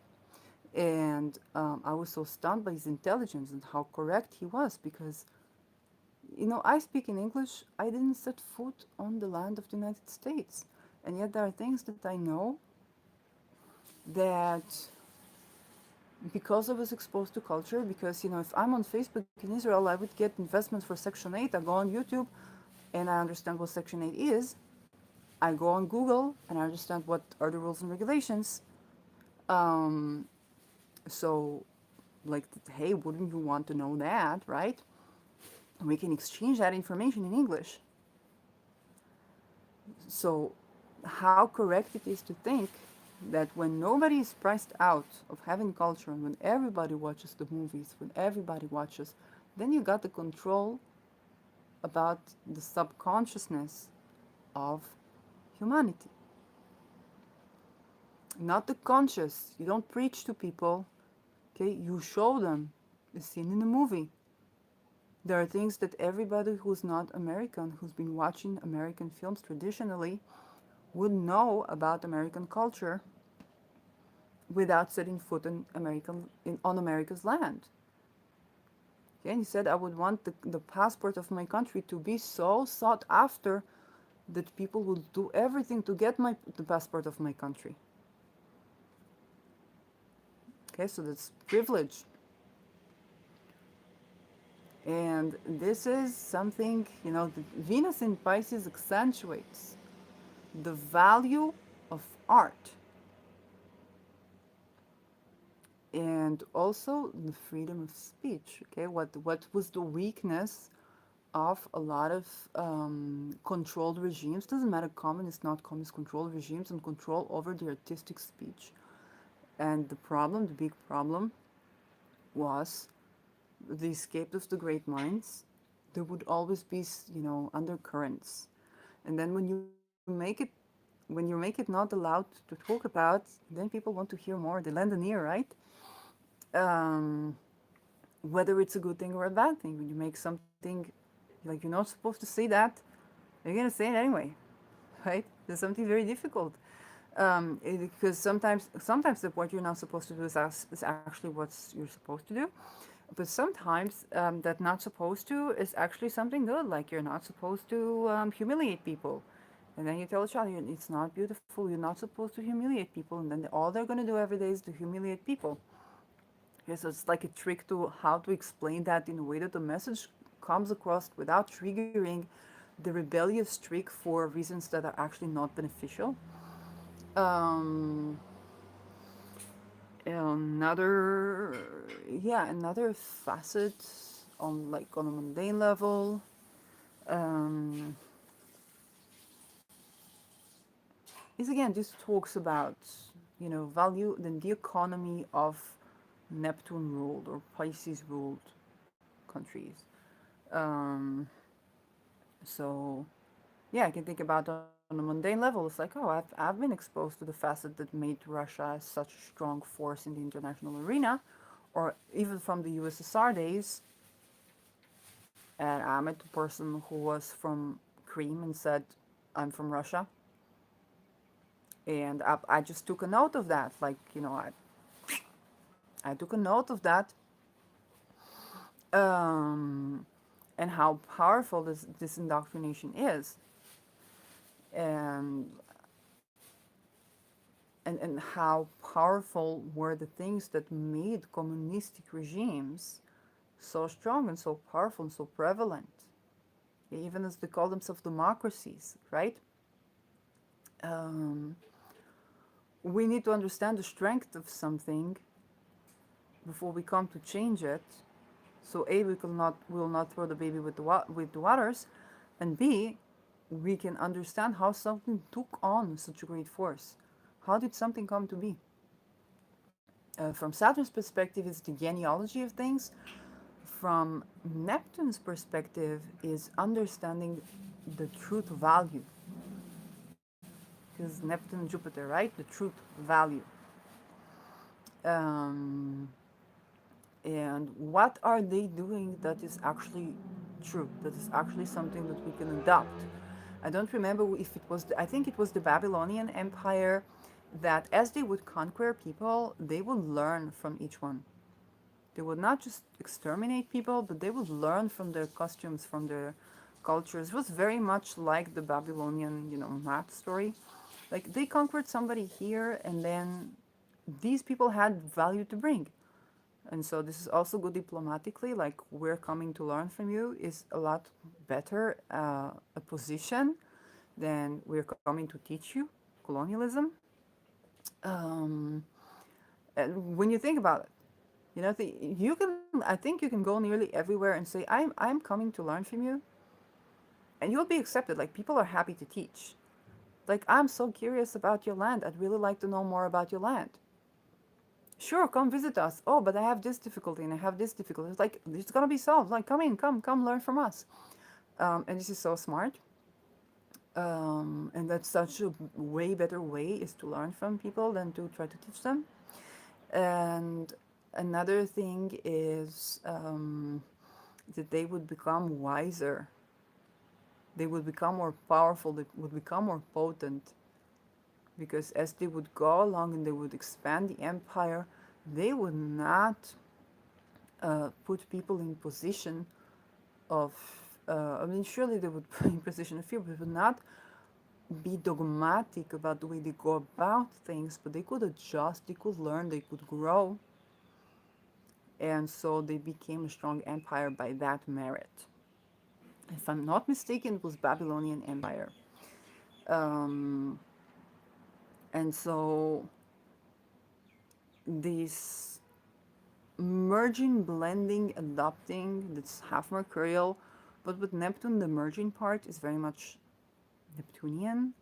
Or if you look at Jupiter in Pisces, Jupiter is ruling Pisces, it's learning by merging. If you go for a Venus wisdom on a Venus day and the global family, we learn why are we so excited about having a partner from another culture than us? Because we learn from each other.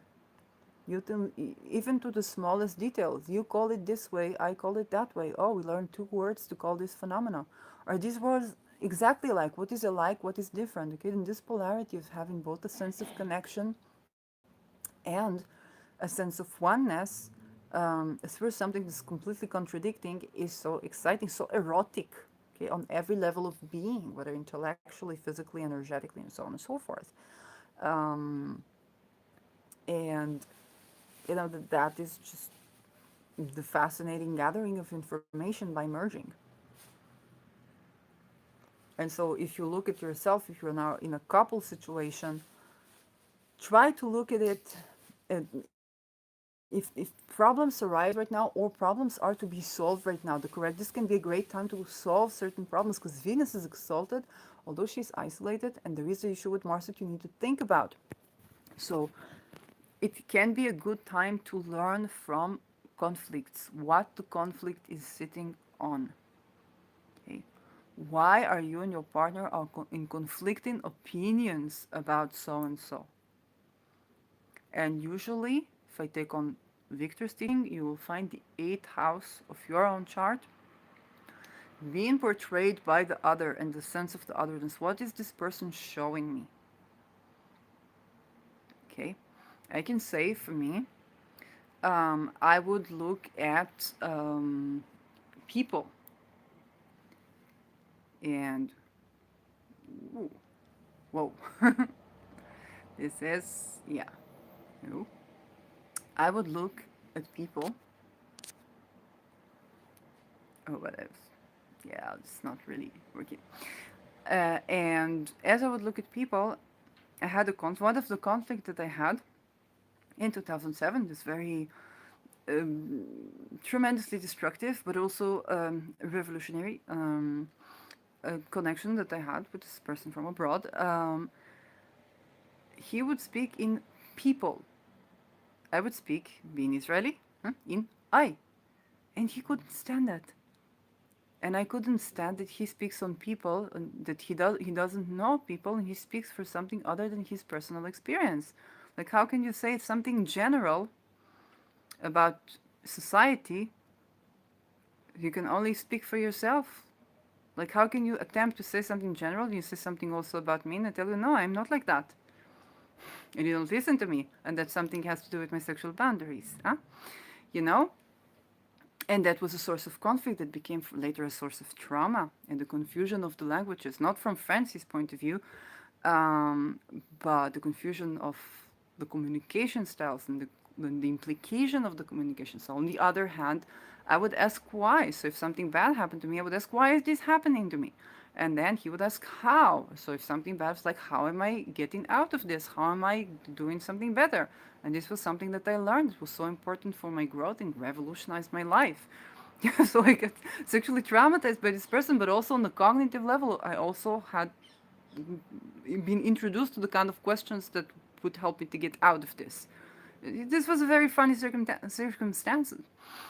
And then if I go back to 2018, right, 2019, when I was in my own therapy and psychology, okay, the psychologist was working on ethically and psychology is about delving into the person, okay, looking at the attachment patterns of the person. How do you as a person deal with things? What is your personal experience of things, and so on and so forth? And actually, this person did things that, as my way to learn to deal with them, was the opposite of psychology. I learned about what I now call social engineering. And when there was a video that I was talking about the problematic connection with that psychologist, and I talked about the people who operate in this way. They've been indoctrinated, whether in security or army or psychology, right, or university or a private sector if they go to trainings or so and so. And the way that they operate, they are each a unique individual, but the way that they operate, I likened it to a Ford. Okay, and I love Ford cars. This was the car that I wanted to buy to my mama when I was a teenager. Um, that being said, the way Ford was manufactured is just this this there's this line that unifies the manufacturing. So there's technique, and then all the cars in that line are this is how a lot of the cars are operating today. But what made a car accessible to the world is the Ford system that was constructed, and so every Ford car would look exactly the same and be exactly alike. And you could all anybody who would buy a Ford car, which was also an affordable one, could say, "I own a Ford," right? And so the way that social engineering works is unified. If you study social engineering in India or in Germany or in United States or in Birzeit or in Palestine or whatnot, you're still studying the same science. It's a system, okay?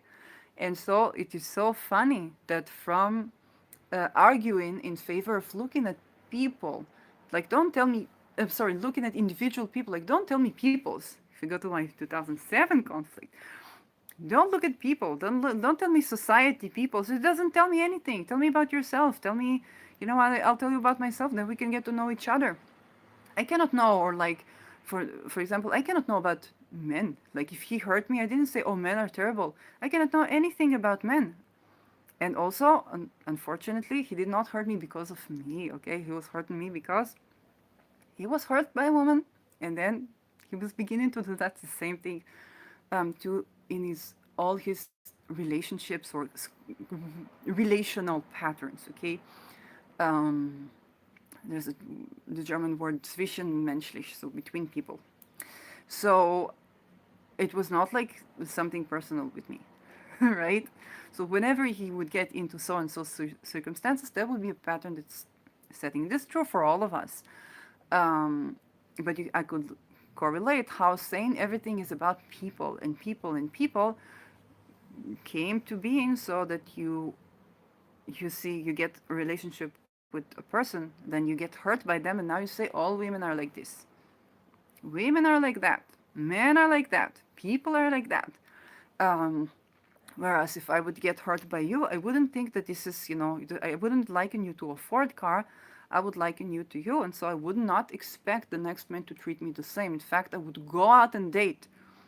I would date other men. And then I would see, okay, I would date other men. Then I would get to know more people. Then I would get to know new experience. That was my default. So if I'm angry at you, I'm not going to take it on another man. I'm going to take it at you.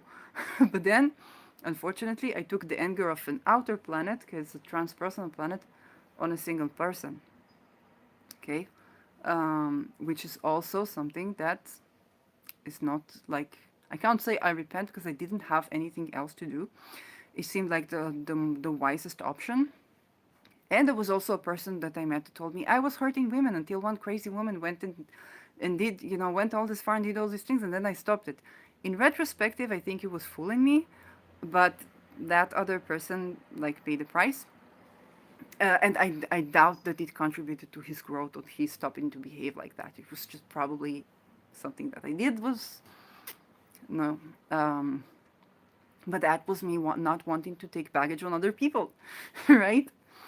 And so I can look at it from how I went from looking at the individual and the individual psychology into understanding that the problem I have with this individual during Pluto and Capricorn is is not my problem with this person, but it's the problem that emanates from social structures that are outdated.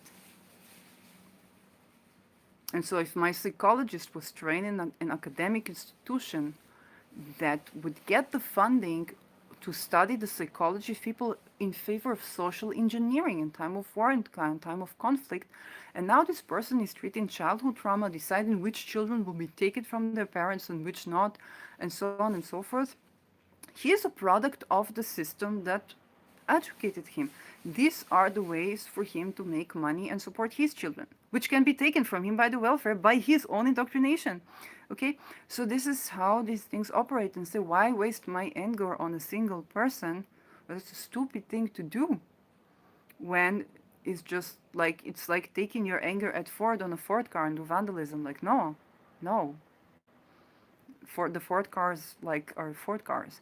Um, if you don't like the Ford system for what it did to employees, then the employees should unionize and so on and so forth, and talk about a societal. So I find it interesting how I came from the polarity of talk about the person. Yes, I say I because I cannot speak about more than the I, to being able to see something that has merit about sociology. So I came from psychology to sociology, but the transition into sociology was through my relationship with a psychologist. It was unethical. And so this is so funny. Now I think in terms of Habermas, I think in terms of roles, I think in terms of societal structures, and operate in terms of societal structures rather than in terms of psychological insights. Not that I threw out the psychological insights. Okay, attachment patterns is an important teaching. Um, working with the moon is incredibly important teaching. Understanding that every person has their Venus elsewhere, so the love language is different. super understanding that the mercury of every person is different, so the way that they learn and the way that they communicate. Okay, I would use personal examples a lot because I have mercury in the sign of the self in Aries, and the people like like that German person who say, "Oh, you constantly talk about yourself." Oh, you blah, blah, blah. Oh, it's like, but this is my way of learning and teaching. I will not speak about something I don't know anything about, and I can only speak about something I experienced, right? So, because Aries learns, it's Mars, okay? It's learning by doing, and it's learning by doing oneself. And understand that my knowledge is very limited to me, okay? But then, if I go beyond the self, I understand that there is something that I can generalize, okay? I can generalize that is a science called social engineering that's been called in different names and is being taught in different contexts, some ethical, some unethical. Okay, in ethical hacking, you study social engineering, and this knowledge is being used to break into and control people. Okay, or in ethical hacking, to see if the people in your company are breakable and controllable. Okay, to proof, to bulletproof your company. This is what you do in ethical hacking. Um, And so, as Venus, and I mean, Venus perfected year goes into Neptune, you can see the beyond. Like, you can see how when you tell a person to do themselves, they're going to be inspired by other people. And I think never before have I mentioned so many names of other colleagues and thinkers and people and so as when I've been doing me on this channel. Because I acknowledge me, then I acknowledge the ideas of others that affected me. Okay, because I turn to myself and I value myself, then I also value the individuals that are the other. Um, on the other hand, as you go to society, okay, as you go to the general, to the great, to the grand vast, you learn to appreciate the individuals making the society and how the importance of every individual to do good. Okay, so the overall wave in society will get a positive wave, right? um, Within your own issues, okay, Venus issues, okay, the global family. It's a good time to start looking from like a bird eye view and see your conflicts as polar opposites that have things to learn from each other. It wasn't until my erotic partner was a person whose profession is to study the soul of a single person, a psychologist, a clinical psychologist, that I started doing sociology in his face. Okay?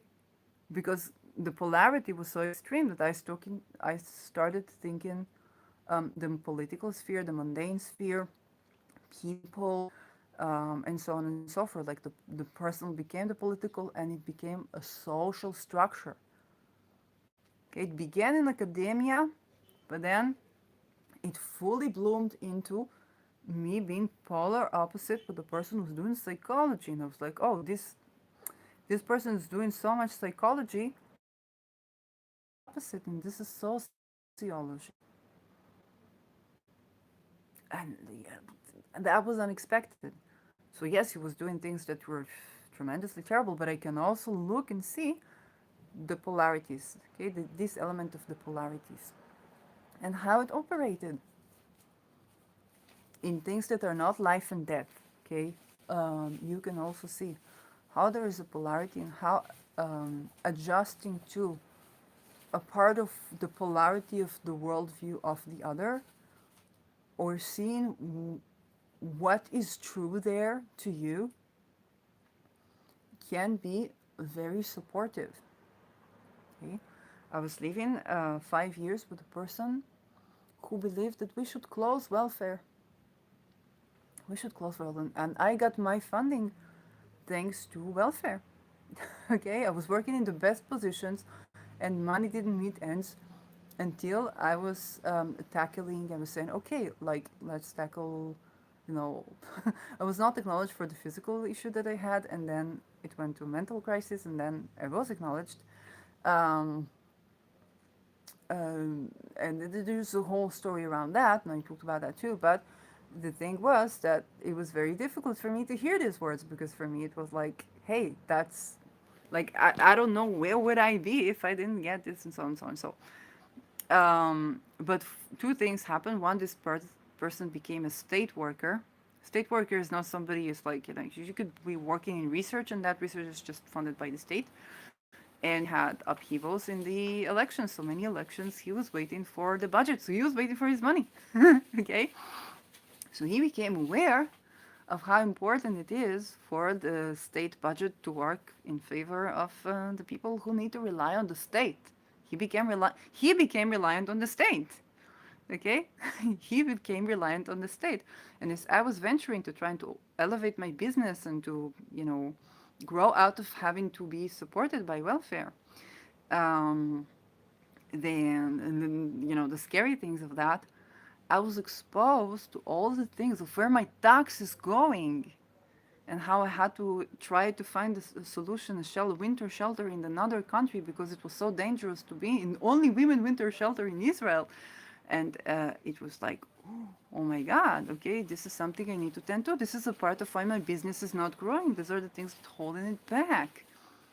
Okay, my taxes are not going to the right place. I was proud to pay taxes when I was young. I was working, for a bank, and everybody was in my bill because I made, I just saw an option and I I converted it, and then everybody was taught to do the same. I was not credited for my unique idea, but the whole place was given a raise for their own sales. So I did operate in favor of everyone and did gain from that. It's just not directly through my ideas. I don't know how I feel about this business wise today. Like there are pros and cons. Like I'm definitely happy that I made like such a big contribution that not only did they not close the place, but actually hired new people when they were thinking to close our unit. Um, that being said, I was aware of the limitation of the option I discovered, and they were hiring people while that option is already being mostly exploited. And so, like, they were making business decisions without consulting me.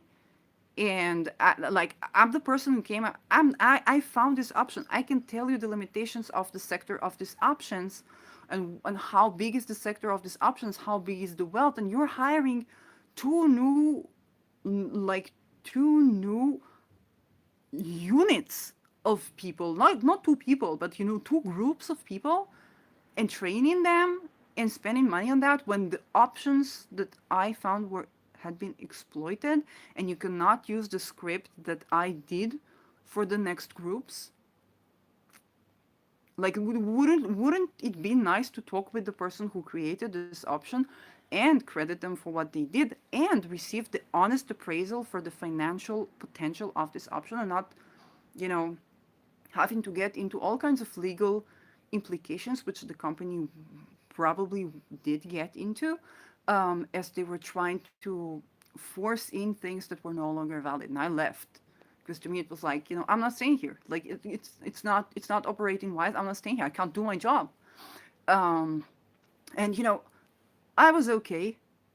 Like I did a degree in like almost 2 degrees, and my thesis was approved. Like my thesis proposal was approved. I just didn't feel comfortable to talk about medicine without having hands-on experience. So I learned how to do aromatherapy so that I can at least try to treat patients being a part of a team of medical personnel, not alone. And I can say something about something that I do. Okay, I didn't feel comfortable writing my thesis without having hands-on experience in the profession of medicine. Back then, Boss recently, he's doing way good in the United States. Like he's a great guy, and like I'm all for him. Um, and he totally got me, and he totally he remembered, like he didn't even remember my name. He remembered what I was inclined to do, which which was fascinating. We're okay, okay, but the company had to deal with the implications of not tending to the person who found the option, who created this option for them, and therefore because they were not so they were not curious enough to say who found this script. Can we have a meeting with this person? Like if, and this is also teaching for me. Like if I run a place, somebody found an option. The most I want to do is to sit and talk with them. Like, hey, what happened here? And of course, the way I would sit and talk with them is that I would offer them dividends for, I would offer them royalties for their technique. And then when I offer someone royalties for their technique, I understand what are the limitations of where can I use this technique. But if this system of royalties does not work in a business arena, then you don't know the limitation of the option, and you just hire people without understanding like why is the increase happening, and then you just hire people, and then you spend all the money that you made on salaries of people, and then you have to increase because you hire salespeople. It's no longer service people, but salespeople, not incoming calls, but outgoing calls. And there's a difference in sales in the orientation and type and the characters of the employees. These are not employees that will sit quiet and sit still when you you just you know. So 38 years old me thinks about 20, 21 years old me. um, and understand that, oh, wait, like, okay, that's the entirety of what happened. Neptune is also Venus. Neptune is showing these hidden facets, that things that were missing from that equation. Okay, somebody didn't pay you your royalties, your creative rights. They did not make. They either lost money, or they're like there were implications for that were beyond your control. Okay, it was not in my control. They didn't ask me, so they didn't know what is the option. And I saw people are being hired, and I'm like, but this we only have this much of this clientele that this option is valid for, and they would be thirsty for what I have to offer. The other type of clientele is just the same as the clientele we had before this sector. That was the reason we were about to close our own unit with the new leading product of the company. So we don't really have meat to go on. If somebody would talk to me about that, I could say that. Okay? But they didn't. And why they didn't? Because they didn't want to credit me for my ideas. They didn't want me to say, how big you think it is for the company that they made such business decisions upon it. They didn't want to give me money. And that is so stupid. This is so stupid. Like, had they given me money for that, they might have lost a bit of the compensation that they given to me, but they hired, I think, 20 or 30 people on the basis of that, and then hire them for as long as, and they would not be able to fire these people so easily. So it's like I just, I didn't think about it until right now, actually. It's like I was thinking about this company. I didn't think about it till right now, and I was like, oh my gosh, like they wasted so much money just for not wanting to give me, just compensation for my creative ideas. That could have cost a lot less, and they would know the limitation of the option, and they would not make a stupid business decision that would cost not only the staff that they hired, but also the artificial attempts to force the product on the customers, and then run into legal backlashes from people saying, well, I didn't know this, well, I didn't know that, and then class suits, and then this and then that. And like, I didn't research that, but I would not be surprised if there were class suits that were silenced or hushed around this topic, simply because they were trying to force the other sectors to get the product that was not fit to them in terms of credit. It's just like as simple as that. So this is also how Neptune, I have Neptune close to my midheaven, my 10th house. Neptune is in my 11th. And again, it's not something that I meant to, they did not mean to cause them this downfall. The other way around, I was seeing this option. I was like, oh, this is so good. And I was telling people about it. And like all I had to do is credit me and sit, like I should have been sitting with whoever run this place and talking about what I found, what are the limitations of what I found, what can it be good for, what can it be not be good for, and we could assess how much profit does it make for the company, for which they would have to pay me my royalties, of course, which they didn't want to do, which they saved so, which they, I'm sorry, which they saved so little money for in relative to how much they lost when investing in all the people that they took on later. Um, and the people that they would have to give hush money to that probably had complaints around people trying to use my script for their own clients. Like this is, the right script for the right client is a deal, is is a high end deal made a non issue, made a service, and the right script on the wrong client is a class lawsuit.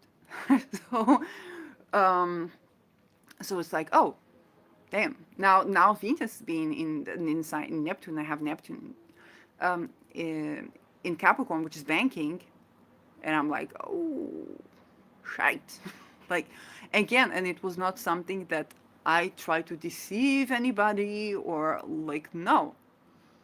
All you really had to do was say, who is this employee that came up with the script? I want to have a meeting with them because there are more things we can talk. And the way for me to get them in, to get the value of their time, is to offer them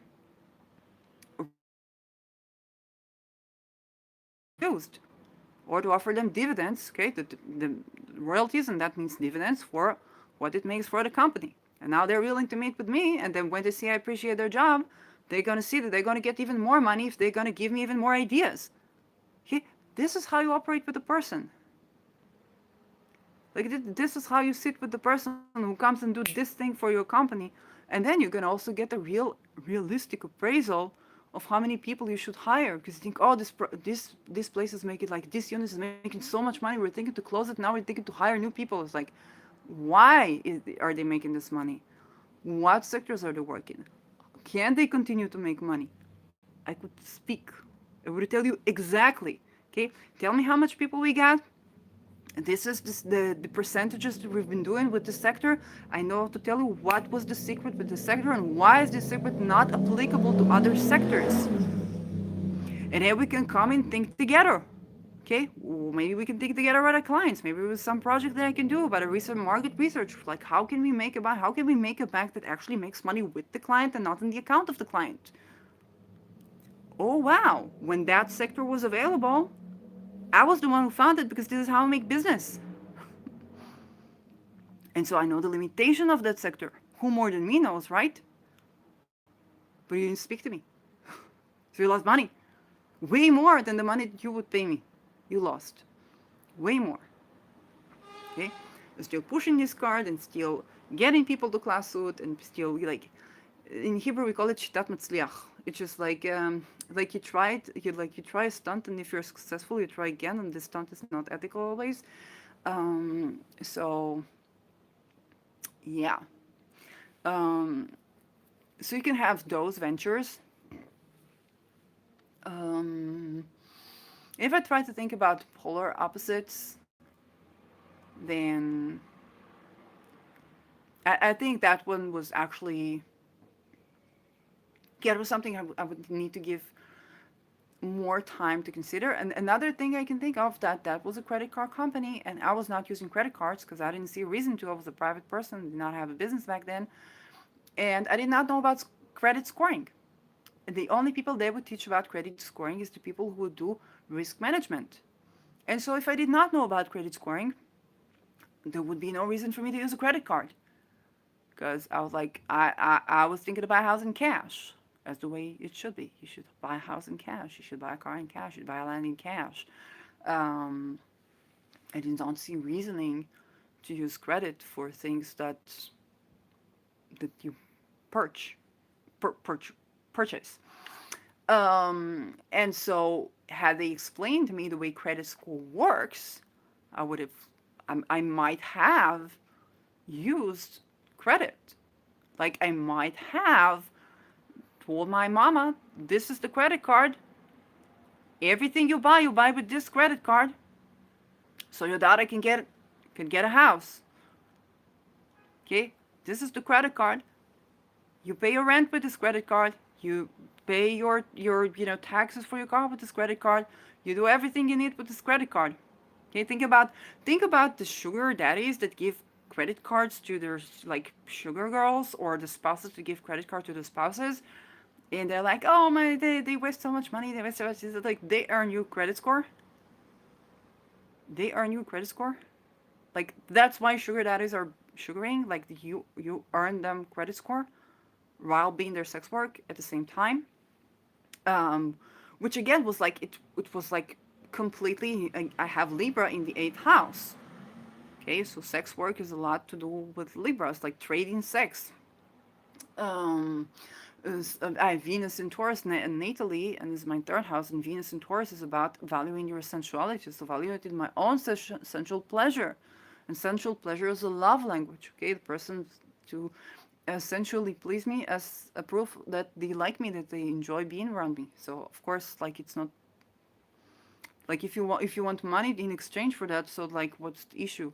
Like why would we need to trade money for having like sensual pleasure to begin with? Like no.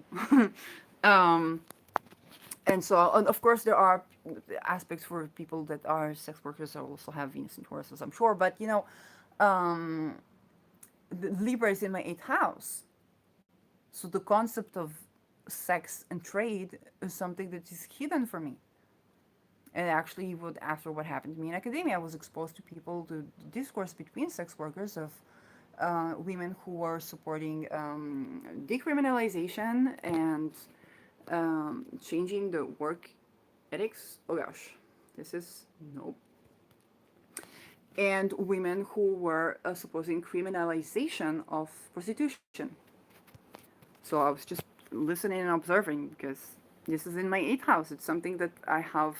It's a hidden fast. It's not something that I'm so aware of. And then the polar opposite is very much aware of these topics of, yeah, I'm just getting dark, of sex, money, and power. Okay. And then when I tend to it, I can form my own view of it, and so on and so forth. Yeah. So it's interesting to see Venus in Pisces, the most romanticized, the most eroticized, the most liquid, and the most mergy, as well as the power of this particular placement to expose facets that are so hidden to the individual and can resolve conflicts from a bird eye view. So my wisdom, my Venus wisdom on a Venus day for you is to look at the situations that you're in and decide between, because Mars, the square in Venus, is in Gemini, decide between whether you are the one who needs to go more into accepting the other polarity, or are you merging too much with the other person and you actually need to go back to you a bit. Okay, so Mars is the deciding factor. Mars tells you whether you are merging with the other person to the loss of your identity, or you need to actually merge more with the person. And depending on your situation, you might be called to do, one of the other, like one or the other. Um, Depending on the situation, you might see it as a more personal matter or as a more of an outer planet, a societal case, psychology. Is it psychology? Is it sociology? Okay, how much of it is psychology? How much of it is sociology? Um, how much do I blame the person for their choices, and how much do I understand the algorithm through which they're operating with, and the ability of the algorithm to allow for certain choices to come into being before I judge their own actions? What is more valuable to me? Okay, what is more in times of anger? What is more valuable to me?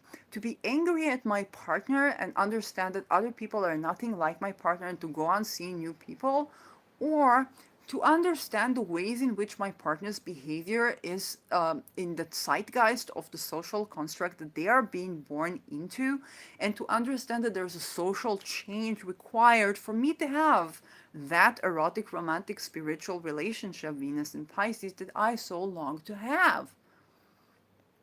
Okay? Um, uh, yeah. And that can be for you whatever it is for you. And so for some of you, you might have been going social so much so that you haven't identified that, hey, there's this person that is doing their own choices. Like there's this person that's operating within their own choices and they are accountable for these choices that they make within the social construct.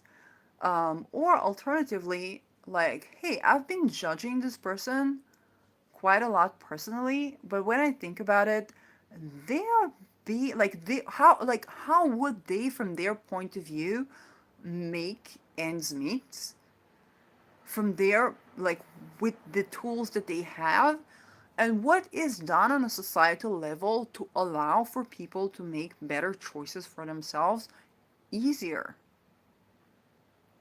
Okay, or how can I make my own choices better? um, so Mars and Gemini is deciding one or the other. Okay, is it that I need to grow and make my own choices better? Is it that I need to turn to social activism now? And you will concentrate of one of these choices because Gemini is also social. Okay, it's the social warfare between people. Do I get into the social conflict? Okay, do I pick a side? Sometimes it's about picking a side. Sometimes sitting on the fence is not something that is, in benefit of you and humanity. There's sometimes where you can either be a part of the problem or a part of the solution. Okay, perhaps in these times you're being called to be a part of the solution rather than a part of the problem. And then pick a choice, pick a side. Who are you with? On other terms, it can be that there is the call to pick sides from Mars and Gemini. It's like you either that or that. Like there's election, who do you vote? This party or that party. Talk about bipartisan structures. Venus is sitting on the fence and saying, well, the bipartisan structure that you're talking about is interesting. I want to ponder about it a little. Okay? It's not the Aries making a third option. It's just like, well, I've been thinking about socialism and capitalism and thinking about, you think about John Stuart Mill. Okay? I've been thinking about socialist views and capitalist views. I've been thinking about the individual freedom and the freedom and the benefit of society, and I've been noticing a lot of similarities between the two. So I don't see how these are conflicting at all. And then Mars and Gemini is like you're a communist or you're a capitalist, like vote. And Venus in Pisces sits there and says, but isn't capitalism created in the construct of people having lands? And then, the slaves that work the land are deserving for both the fruits and the land that they work as their own property. And communism, partially, not agrarian, but communism was created within the facet of uh, wait, even if you look at agrarian culture, communism, that was created with the notion that the people who work the land are all owning the land. And then they would say, well, the state is the people, and so the people are owning the land. This is the point of conflict where, capitalism would say you need armed people to have a free state because it's a small state. And then communists would say, well, the state is the people, so where is the problem? Um, and so Mars would say, well, pick a side. When Venus would say, well, if the state is genuinely the people, then there really should be no problem. But if the state is not the people, then the capitalists are right. And then you know what? Maybe there should be armed people even in communist lands. And Mars is like, but pick a side. Is that I just have a set guns for everyone, or alternatively, then the other way around. Um, so this is the conflictual point we're coming to in the full moon from the vantage point of Venus. And there's Uranus in Venus sign, okay? There's Uranus in Taurus, finances, value, unusual value. Okay, think about, I just found it fascinating to see, a gay mathematician being acknowledged on the 50-pound bill of England, and how beautiful that is, right? Right in the back of the now deceased queen, um, and and that is how, like, normally when you get a bill, you think about the bill. You don't think about the picture. You like and how Uranus and Taurus that is. Um, and I said the tension of the T squared is forming up in full moon in Leo is solved by Mars. It's the polar opposites ruled by Mars, the Scorpio, and Mars is in Gemini. Okay, he wants you to pick sides. And Uranus is ruled by Venus, that is in the sign of oneness. So she finds oneness in something, and then she just picks oneness, and that can be a collective decision. You could come up with a collective decision. Well, then shouldn't all the people be treated in that way then? Okay. Um, that was a pretty long and pretty in the spirit of the liquid Pisces associative Venus wisdom on the Venus day. As we are very much approaching the full moon in Leo, I addressed it in the February forecast. I addressed a part of it in the February forecast. I I addressed the full moons in general in my full moons 2023 video. Um, and then I guess the next stage is to do a full moon in Leo, also outside of the full moon also outside of the Venus perspective, which is probably my next video. So thanks for staying in tune. The next one will be when I'm broadcasting the chart itself. Um, and that was my Venus wisdom on a Venus day, that I've been doing almost every Friday, and I'm proud of myself. So see ya.